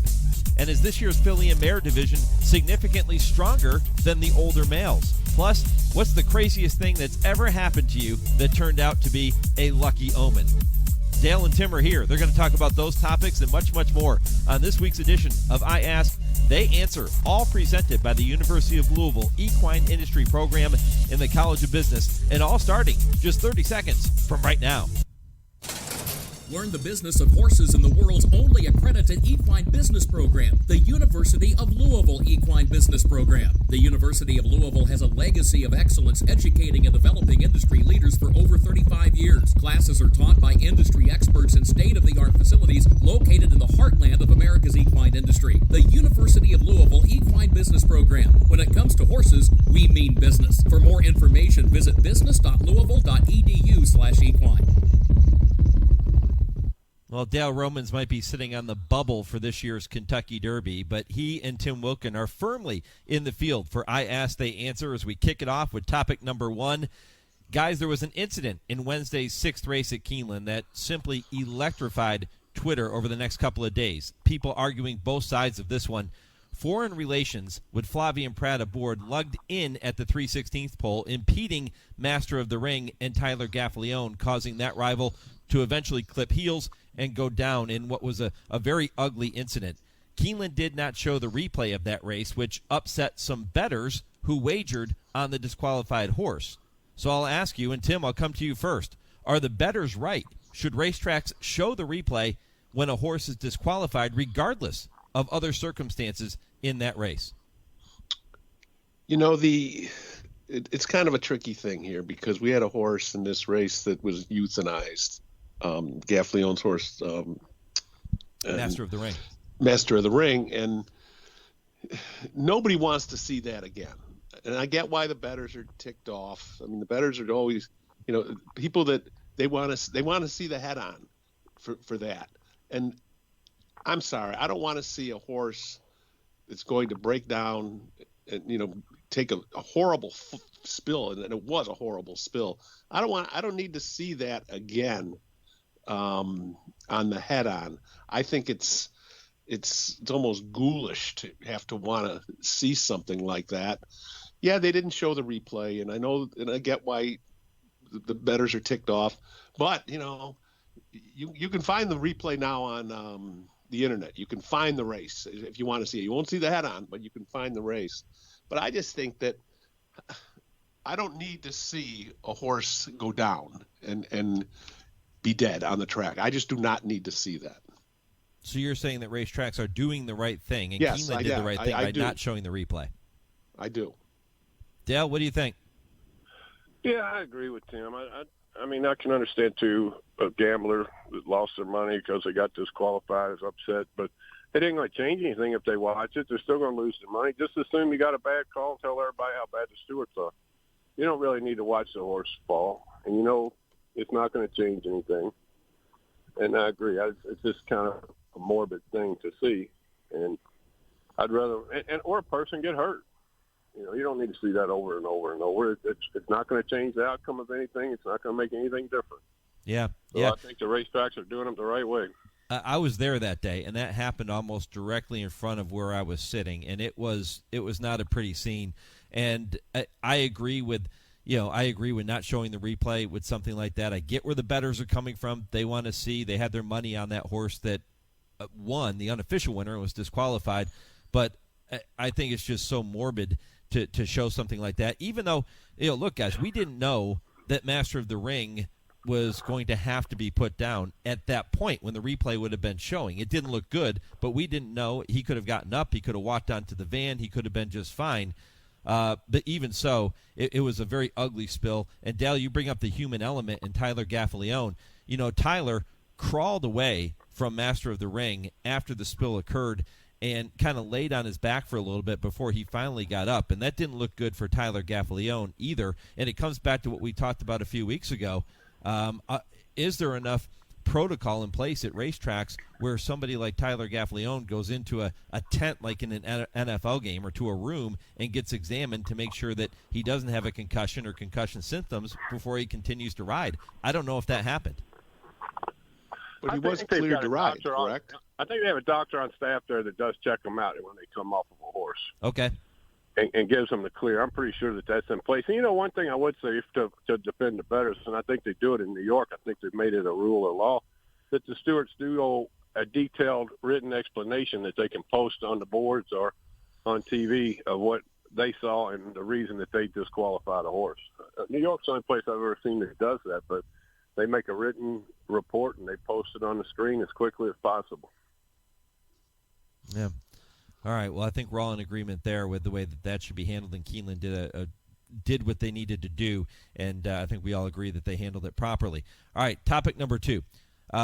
Ray Pollock tweeted this past week that after 4 days of racing at Lone Star Park, total handle was down 83%, which was somewhat expected because of the inability to export their simulcast signal due to the Texas Racing Commission's opposition of HISA. What is more surprising is the 27% decline in on-track handle over those same 4 days. Dale, how long can Texas Racing survive under these circumstances? Not very long, I wouldn't think, unless they have, unless their government really wants it and they step up and subsidize them along the way during this fight. I can't see them lasting real long. Now, I have a question about the on-track handle being down. Can they import a signal? I know they're not allowed to export, and that to me would be the only explanation for on-track being so down is that people would come out there to bet other racetracks and would bet Lone Star while they're there, and if they can't import, then there's no reason for them to go out there. Yeah, it's a good question. I don't know if they can. I would assume that they can. Timmy, do you know the answer to that question? I do not know the answer to that. But it seems to me, I'm assuming that they aren't importing anything because the handle's so down. The money's the thing that fuels everything, right? And when there's no money coming in, how can you survive? Those are some scary looking numbers for Lone Star. And if it continues to be that way, how can they possibly survive out there? I don't know. I don't think there's any way they can survive. Maybe they just got to bite the bullet and agree with everything HISA says. Then maybe they can get back on track. Well, I think that's the next question is how long can the Texas Racing Commission continue their opposition of HISA and continue this stance that they've taken against HISA if we're going to keep seeing declines like this? Texans are very The stubborn. other question is, can they afford to pay HISA what they need to do, what they're asking for, and survive? So are they dead either way? That's the real question. Yeah, I agree with that 100%. Yeah, it's not a good situation right now, and we're going to see how this plays out over the coming weeks, but certainly not a good start to the meet for Lone Star in Texas. All right, right or wrong, we welcome our good friend Nick Zito to the program with this week's questions. There are 2 topics that we're going to play, and I'll say a statement, and Dale and Tim will tell me if I am right or wrong. Yeah, right or wrong. Am I right? What do you think? Right or wrong? All right, here we go. Clairiere and Secret Oath put on quite a show in last Saturday's Apple Blossom, and champion Nest is back on the work tab for Todd Pletcher. So, guys, if I were to say that this year's filly and mare division is much, much stronger than the male counterparts, Tim, would I be right or wrong? What do you think? Right or wrong? Well, I think you're definitely right on that. The ladies have definitely got a leg up on the males right now. I mean, Secret Oath and Clairiere have already laid the foundation for what should be an extremely competitive rivalry this year. I mean, the Apple Blossom was a ding-dong finish, and both horses ran really, really well. And Clairiere was the one that got up to win by a neck. And it was a great horse race, small field, but a great horse race. And they both ran in the Azeri and in the first start this year, and Secret Oath got the jump on that. And with Nest coming back, and people argue that Nest is better than both of them. I think Nest is targeting the Ogden Phipps, and Clairiere is supposed to be there. I don't know. And Wayne Lucas doesn't duck anybody. If all 3 of them get together, it's going to be a fantastic horse race. And the way the males are right now, there is no horse that has. And then again, yeah, it's early, but there's no horse that has stamped himself as the big bad dude in that division. For a while, it looked like it might be Art Collector, but you got horses that, like one of the top horses in a lot of the polls, Elite Power, the Sprinter, Cody's Wish, Country Grammar didn't pan out over in the desert. Taiba didn't either. I mean, we'll see what Last Samurai does today. He's in the Oakland Park Handicap, and he's running against some horses that could potentially be top horses in the division, especially Charge It. See if he bounces back in this race, because I think Charge It has all the talent in the world, and if he were to win today, I think he puts a lot of juice back into that division. But right now, I think it's a no-brainer that the ladies are ahead of the men in this division, the older horse division. 100% right. But it's exciting. It's fun. It's hard to believe that many good fillies didn't retire to become broodmares. We had a mass exodus of the older horse colt division last year in the 3-year-olds. So there's a big void that nobody's really stepped up and claimed the leadership of the division. But the fillies are exciting. It's going to be fun to keep watching. And hopefully that's a trend. There's enough money out there now that they can only have one baby a year. They can earn enough on the racetrack to make it worthwhile, so they're not retired early. You got any fillies, Dale? I don't have any top ones right now, but I love training a good filly. I've had a few in my career. No, I think the filly and mare division at this point certainly looks to be stronger than the male counterparts, and I think that certainly is right, and I think both of you agree. All right, let's see if you agree with me on this next one. Yesterday was the 50-year anniversary of Secretariat getting beat in his final prep before the Kentucky Derby. That was the Wynn Memorial. He actually finished 3rd that day. Coincidentally, Funny Side lost in the Wood Memorial before winning the Kentucky Derby 20 years ago in 2003.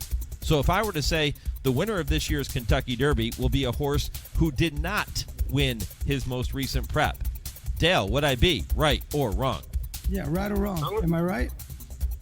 I'm going to say you're wrong. If the top 20 that are in there right now run, I'm going to say that you're wrong. That one of the winner will come from one of the winners of the last round of preps. There were some of those horses that look pretty impressive to me.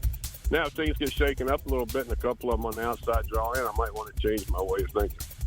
What if the horse sitting in number 23 right now draws in?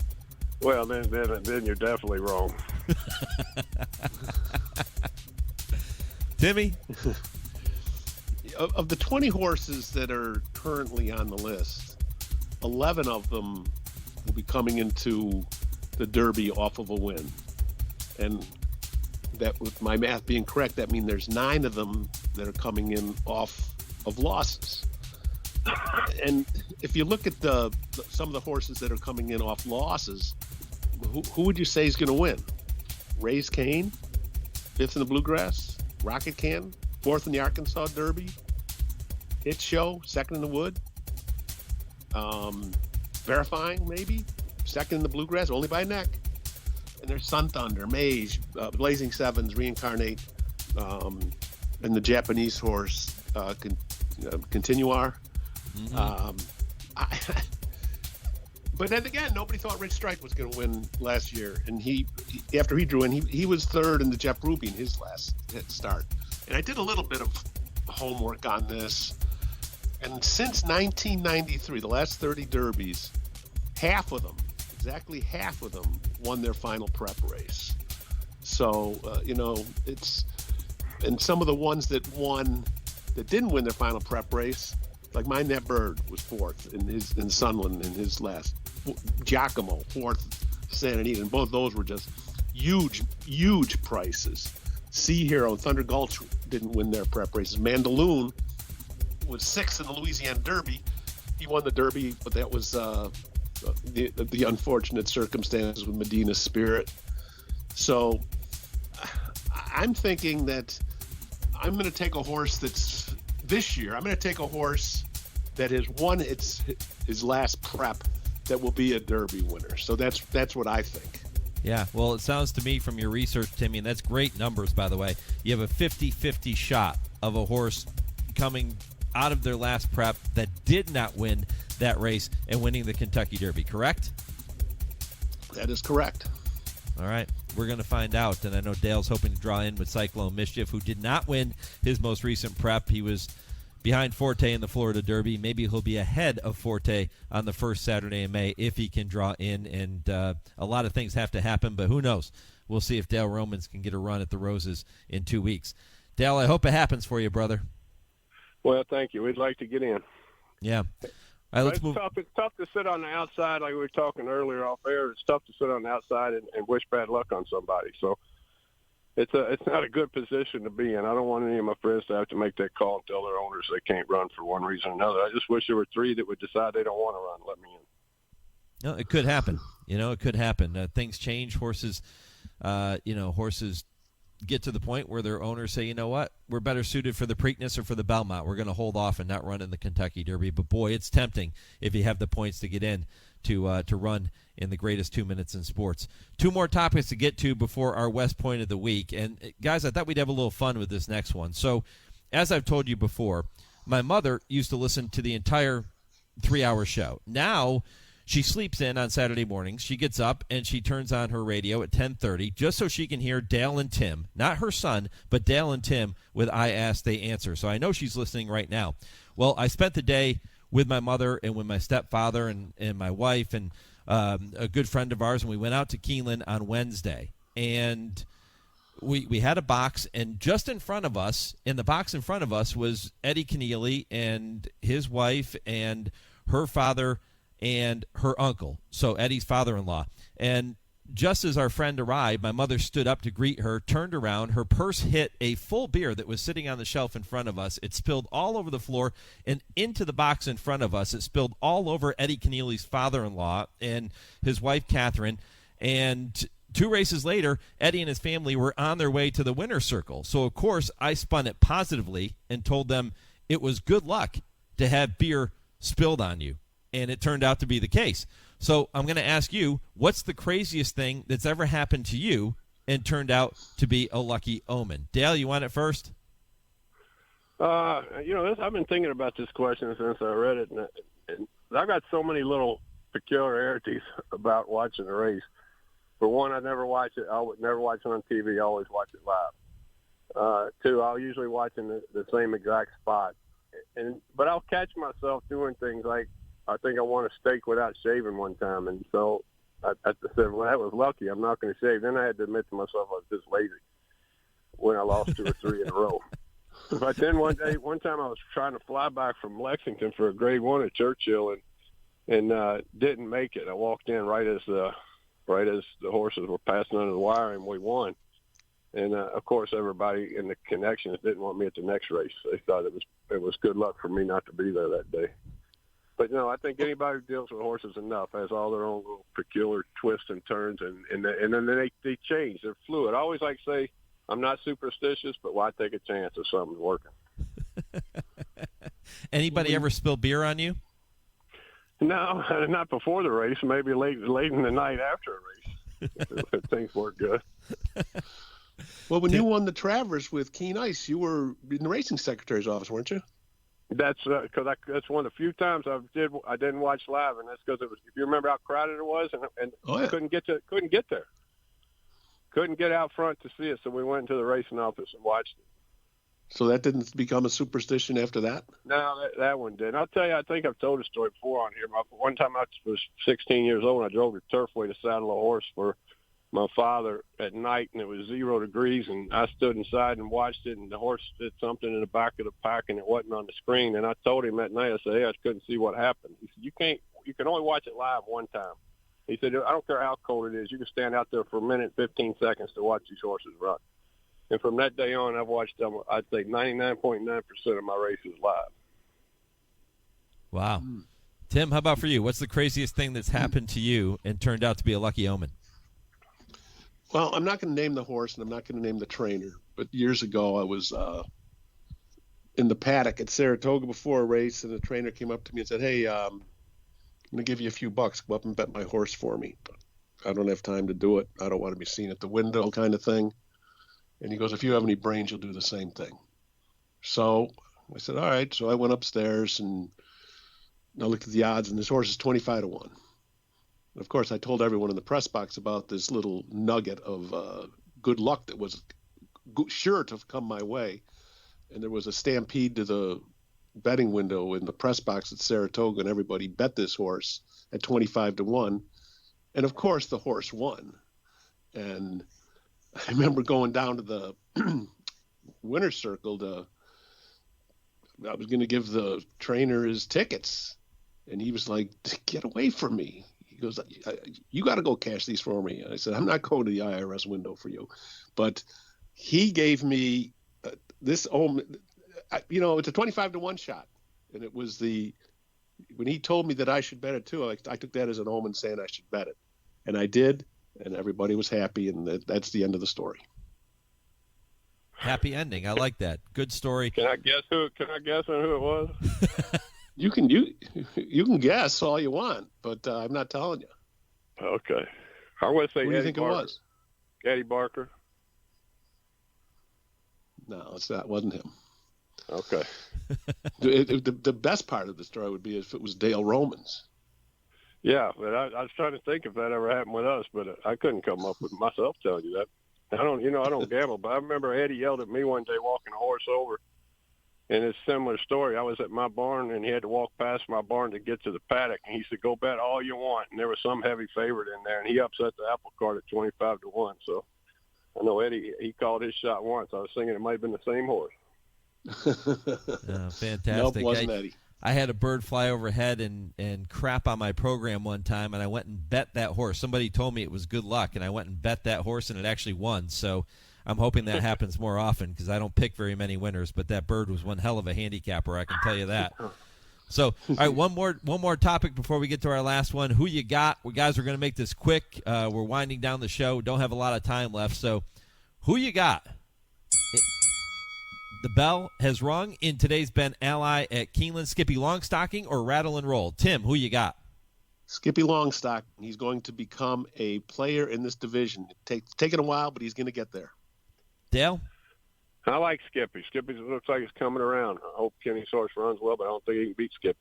All right. In the next race, the Elkhorn, Mike Maker's Red Knight or Bill Mott's Channel Maker, the defending champion? Dale, who you got? I go Bill Mott anytime I can. Tim? I'd love to pick Channel Maker. I mean, the old boy's 9 years old, making his 51st career start. I think he might be on the downside, so I'm going with Red Knight for Mike Maker. All right, and one more. Defunded from the barn of Bob Baffert or Richard Mandela's Royal Ship in the Grade 2 Californian at Santa Anita. Timmy, who you got? I'm taking Defunded back to 1 1/8. First or second, the last 4 times he's run at this distance. I don't think they catch him. Dale? Imagine that. Just to be obstinate, I'm going to take Mandela's horse. I can't What is believe, that supposed Tim, to mean? how'd you pick a Bob Baffert horse, Tim? I can't believe that. Yeah, imagine that. No, I'm getting a bad rap here, man. I'm picking the horse that I think is the horse that is the better horse. All right, time to wrap up the show with the West Point of the Week. We do this every week, presented by West Point Thoroughbreds, and you can experience the lifestyle of thoroughbred racehorse ownership with the gold standard in racing partnerships for over 30 years. It is West Point Thoroughbreds. Text HORSE to 66866 to learn about ownership, message, and data rates may apply. Tim, you go first. What is your West Point of the Week? I want to give a shout out to Jenny Reese. She's the communication specialist for the Kentucky Horsemen's Benevolent Protective Association, and she provides so much content year round, but now it's magnified during the Derby week because she does interviews with all these trainers out and owners, jockeys out on the backside, and it's a valuable piece of journalism that she gives out to people for nothing. And then, she's a longtime turf writer for the Louisville Courier-Journal, a class act. Good for Jenny, what she does. Yeah, well, I'm going to say that today's the official kickoff of Derby Festival. I think that if anybody's ever come and visited the Derby, put on your bucket list to come and do the whole 2 weeks. It's the greatest 2 weeks in sports, in my opinion, that lead up to the Derby. There's events every single day, and you would really enjoy yourself here. All right. Just make sure you bring a lot of money, then. Kentucky. Yeah, bring a bucket of money, but it's worth it. Going to be a fantastic couple of weeks. Dale Romans, Tim Wilkin. We'll do it all over again next week, guys. Appreciate it. Good luck. Thanks, fellas. See you. All right, and by the way, quick update on the showdown. Dale leading 31-27 after Secret Oath closed the gap for Tim last week with that second in the Apple Blossom. Dale has Charge It going this week, could add to his lead in the Oaklawn Handicap. We'll find out. If you have a question you want to hear Dale and Tim debate, simply email it to me, Mike@horseracingradio.net, and I'll work it in the coming weeks. I Ask, They Answer is presented every week by the University of Louisville Equine Industry Program and the College of Business. I'm back with more. This is the Equine Forum on the Horse Racing Radio Network. Woodford Feed, where tradition merges with technology. Family owned since 1940 and providing exceptional customer service, Woodford Feed specializes in the highest quality feed, using only the finest ingredients to ensure optimal nutrition for your horses. In addition, Woodford Feed can help with all your farm needs, including field seed, fertilizer, and weed control. So whether your horse is sprinting around the racetrack or has a foal by her side, count on Woodford Feed to provide the quality nutrition necessary to perform at the highest level. Woodford Feed for Sales, Kentucky. Did you receive a call or message that mentioned Social Security and demanded immediate action? Did the caller know your Social Security number or other personal information and tell you that your Social Security number had been used in connection with the crime? Did you feel worried that your Social Security number might be suspended, your bank account might be frozen or seized, or you could be arrested? That is not the Social Security Administration. Social Security will not threaten you, demand your personal information, or instant payment. Email or text you pictures or documents, or use a real government official's name to gain your trust. Social Security does not accept payments by gift card, prepaid debit card, internet currency, or by mailing cash. Criminals use these forms of payment because they are hard to trace. Do not be fooled. Hang up. Ignore them. Report this criminal activity to the Social Security Administration Office of the Inspector General at oig.ssa.gov.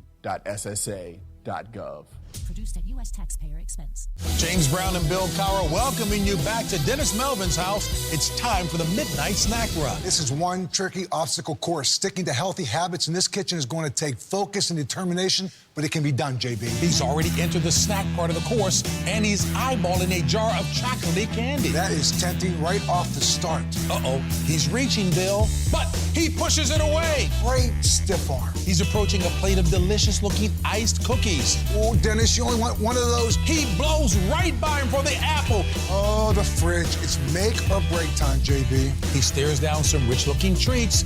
Uh-oh, looks like he's headed for the soda. Wait, he jukes left, grabs the water bottle, and shuts the door with his elbow in record time. Unbelievable move. I gotta see that again. And he's out. He even turned off the light. That's the way you execute a midnight snack run. Stand Up to Cancer and Rally want you to reduce your risk for cancer. Go to takeahealthystand.org. Hey, this is Bobby Neuman. Join Jude Feld and me for our Derby Countdown shows Tuesday through Thursday of Kentucky Derby Week. We'll be broadcasting live from Churchill Downs as we speak with jockeys, trainers, owners, and handicappers, as well as bring you up-to-the-minute news leading up to Kentucky Derby 149.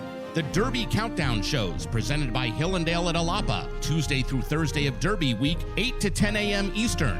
Listen live on Sirius 218, XM 202, or online at horseracingradio.net.